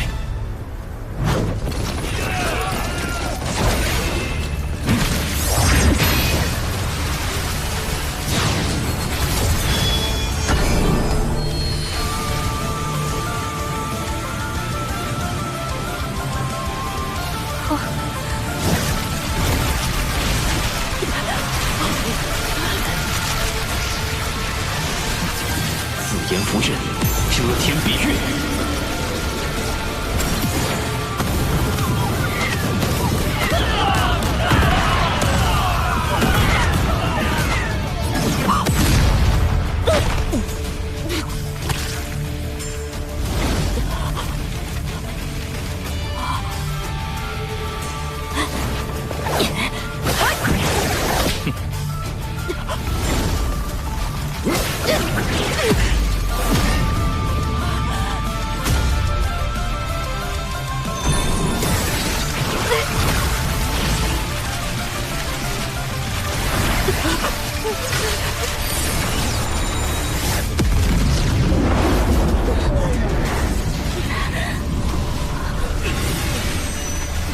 道威仙宗的人没拦住，祖先们来援了，快撤！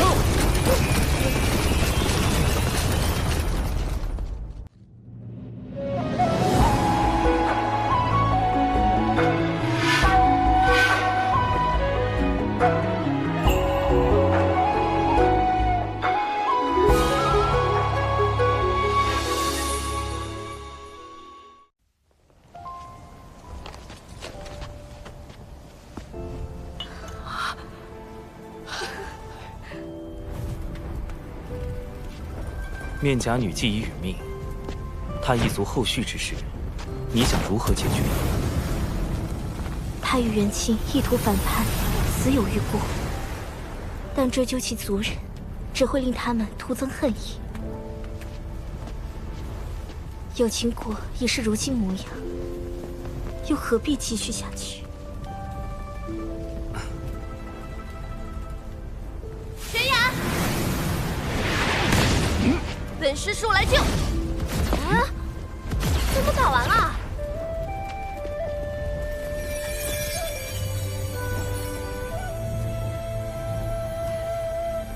救救师叔，掌门。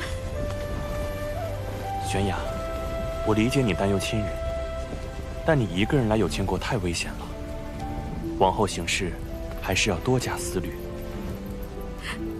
掌门，好了好了，玄雅不哭啦。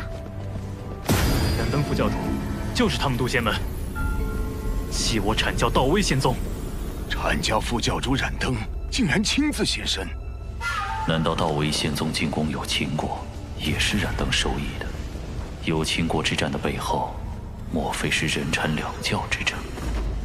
明明是你们道威仙宗一言不合就开打，还赖到我渡仙门头上来了。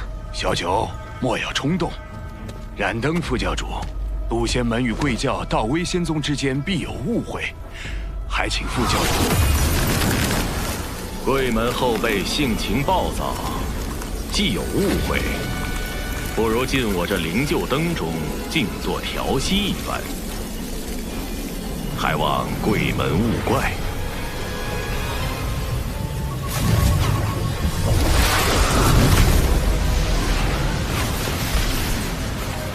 这燃灯是非要和有情国过不去了。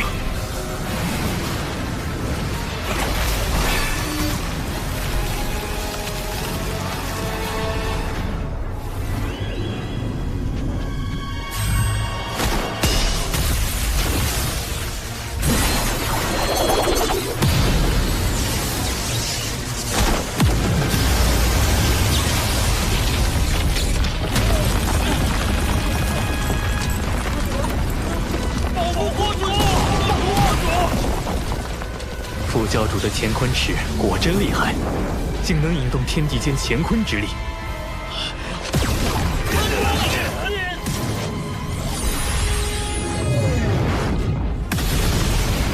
有情国不过一众凡夫俗子，今日必要将他们彻底斩杀。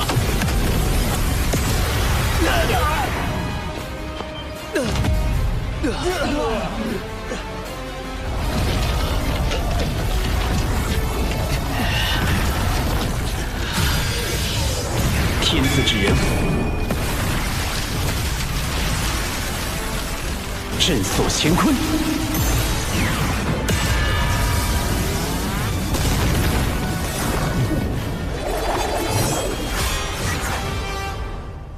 玄都小法师在这时候跳出来，莫非也是为了玉帝转世身而来？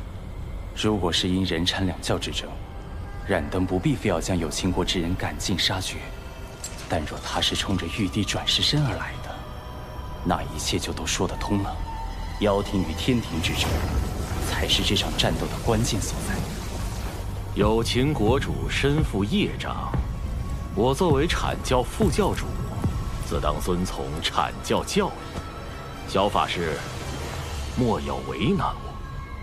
这好说，贫道现下便立刻将有情国主击毙，全当送副教主一个人情。师兄，放心，他不会答应的。既能保住有情国的无辜子民，又不违阐教教义，如何？啊！杀他有什么用？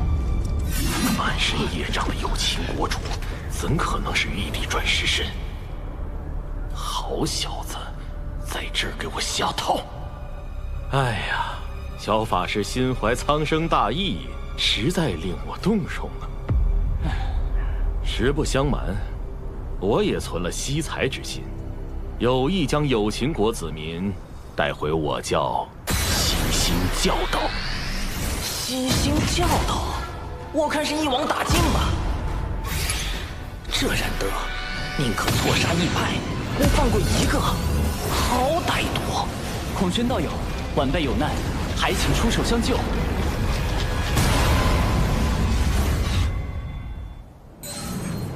这就来。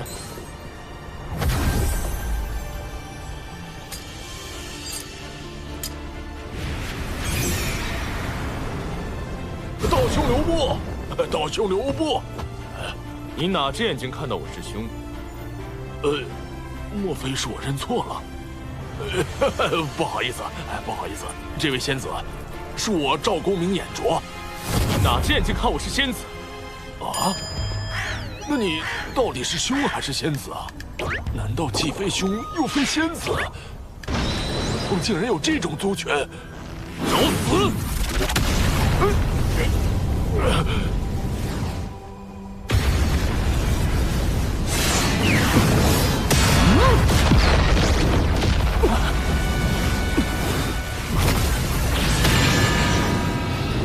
燃灯的乾坤池，不愧是能在封神大劫里击退赵公明之物。如今的我根本不是对手。轩哥，轩姐，轩哥姐，快来救救孩子吧！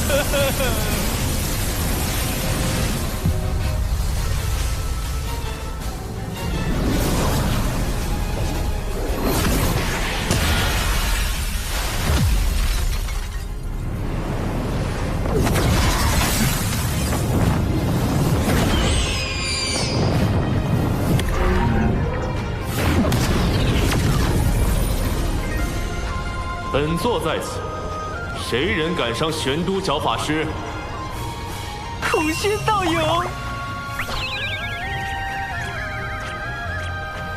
孔雀道友，莫要给自己招惹因果灾祸，免得贫道出手伤了你。因果灾祸，出手伤我？巫妖大战时期，人族被巫妖两族杀至百不存一。那时，人族尚未获得修行之力，为躲避天上的妖族、地上的巫族，不得不躲入地下生活。在那个最黑暗的年代，妖庭得天道护佑，人族反抗妖庭，就是在反抗天道。他们是人，他们都是自上古活下来的人族精锐。当年燧仁兄麾下破开妖族周天大阵，将妖庭打落的最强之军。燧仁兄为了获得与巫妖抗衡的力量，堕入魔道，10万将士追随他一同入魔，10万魔兵鏖战巫族，诛灭妖庭。水神今日究竟为何而来？闪灯，区区一个灵官将罢了。远古时提着一盏棺材灯，四处骗吃骗喝，如今倒是摆起了阐教副教主的架子。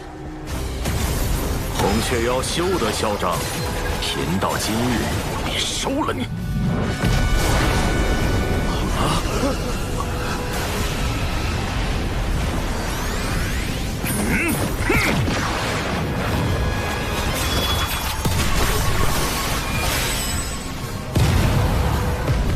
这破齿果然废物。是吧？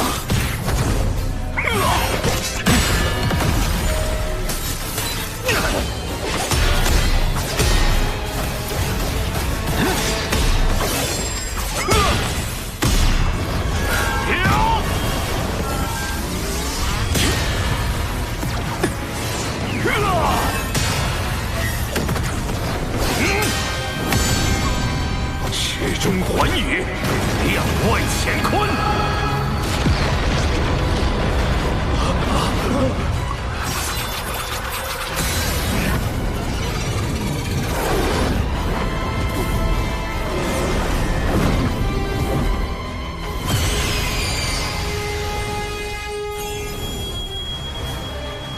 五色神光，灵杀。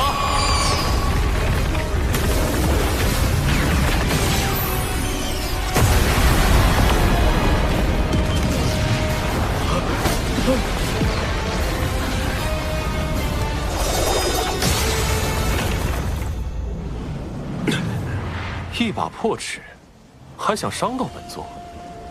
孔雀妖，你这是打定主意要投靠人教，不惜与我阐教为敌。阐教好大的威风！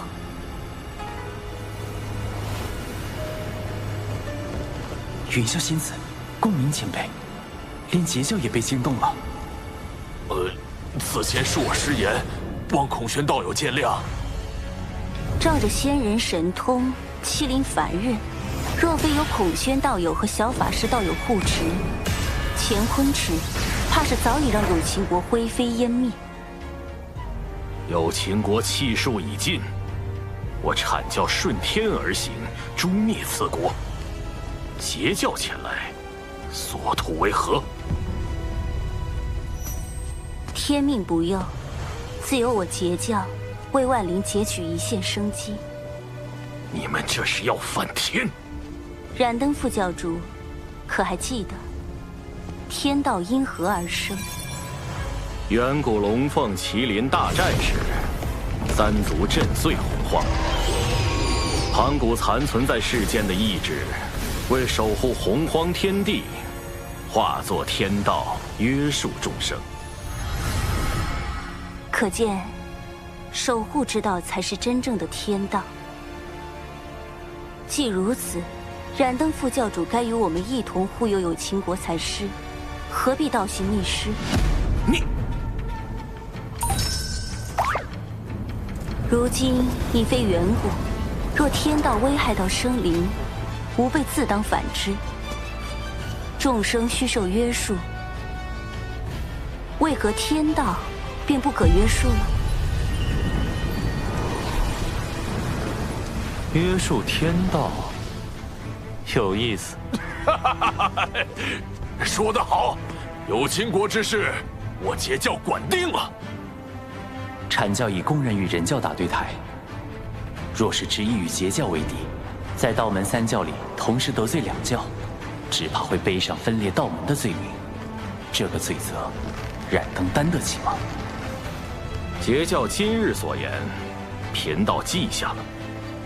待贫道禀明元始天尊，阐教自会来找截教讨个说法。这3个关于天道的问题，既点明了修道之人理应守护苍生的真谛，也驳斥了阐教副教主仗势欺人的虚伪。云霄仙子当真厉害。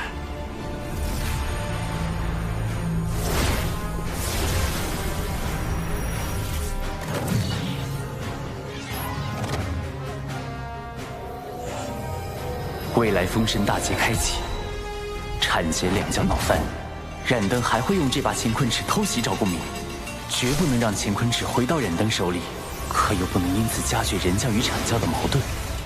空轩道友莫要恼怒，我代燃灯副教主跟你赔个不是，道友万万不可抢走他的乾坤尺啊！本座虽然可以，但没必要。行吧，看在玄都的面子上，再帮你一回。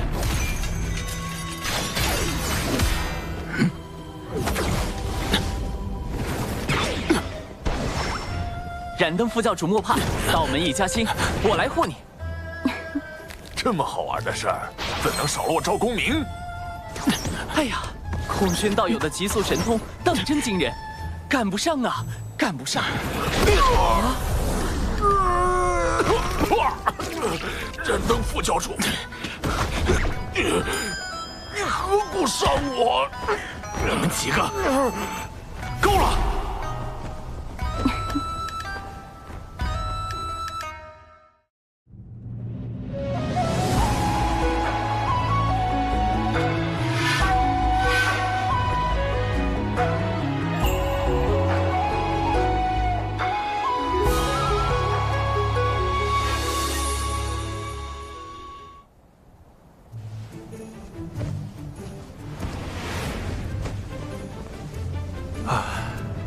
原来我们和真正高手的差距，根本不在修为。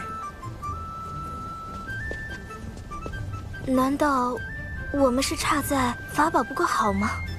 不，我说的是谋算之道，以及对脸面的割舍。这主要是靠天赋，修行是修行不来的。如小法师与公明前辈这般，才是真正的不战而屈人之兵啊！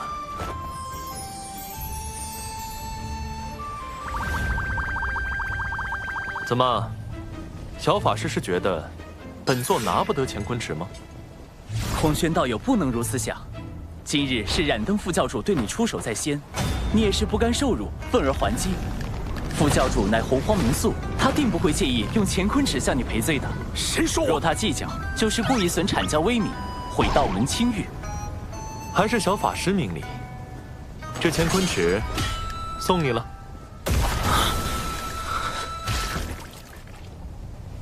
幸得道友信任，我今日便做个和事之人。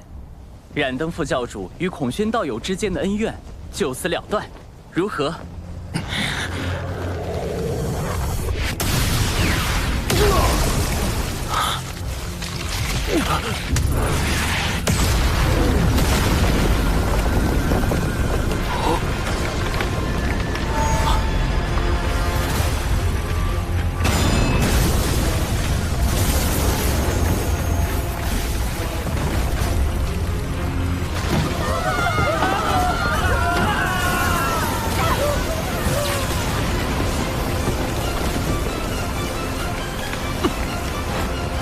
怎么回事？天道的力量在剧烈收束。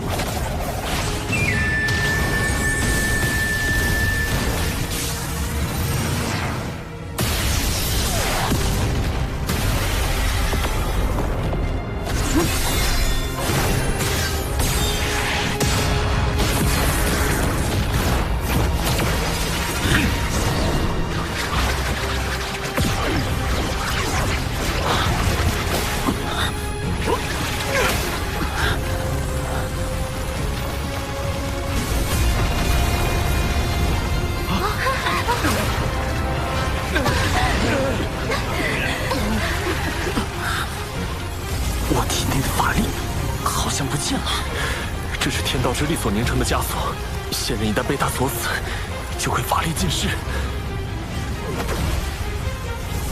天威发生了异动，那是天谴。师尊，天道似乎在警告我们。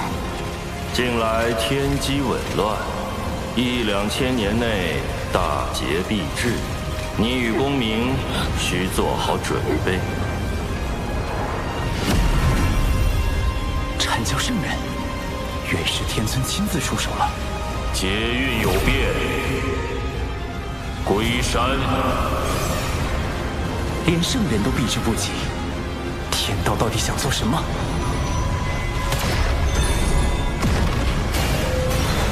任你机关算尽，有秦国终究在劫难逃。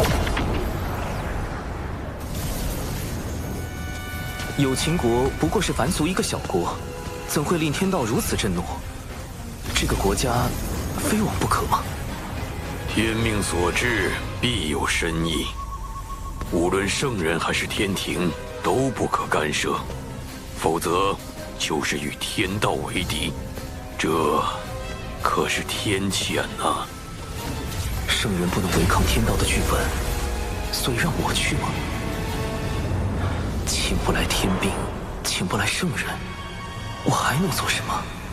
眼下只有最后那一线生机了。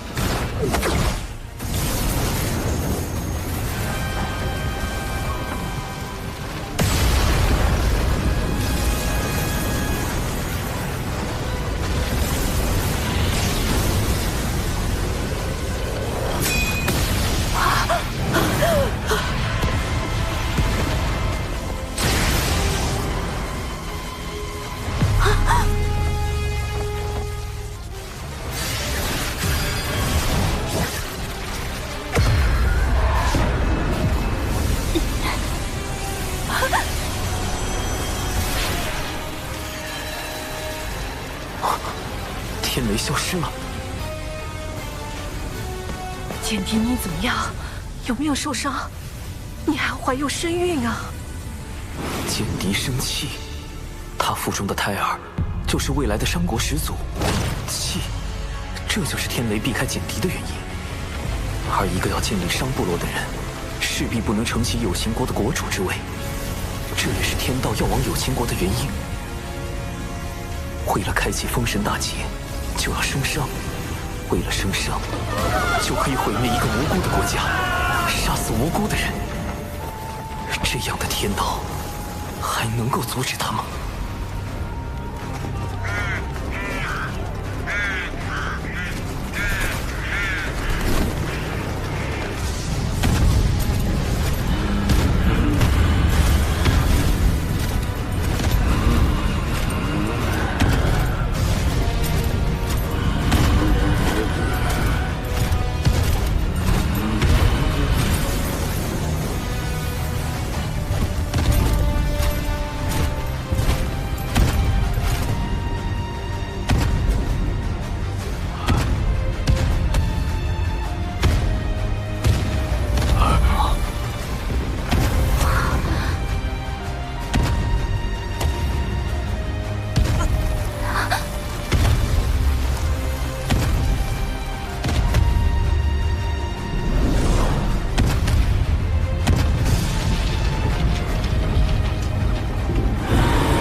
人族魔兵踏破苍穹。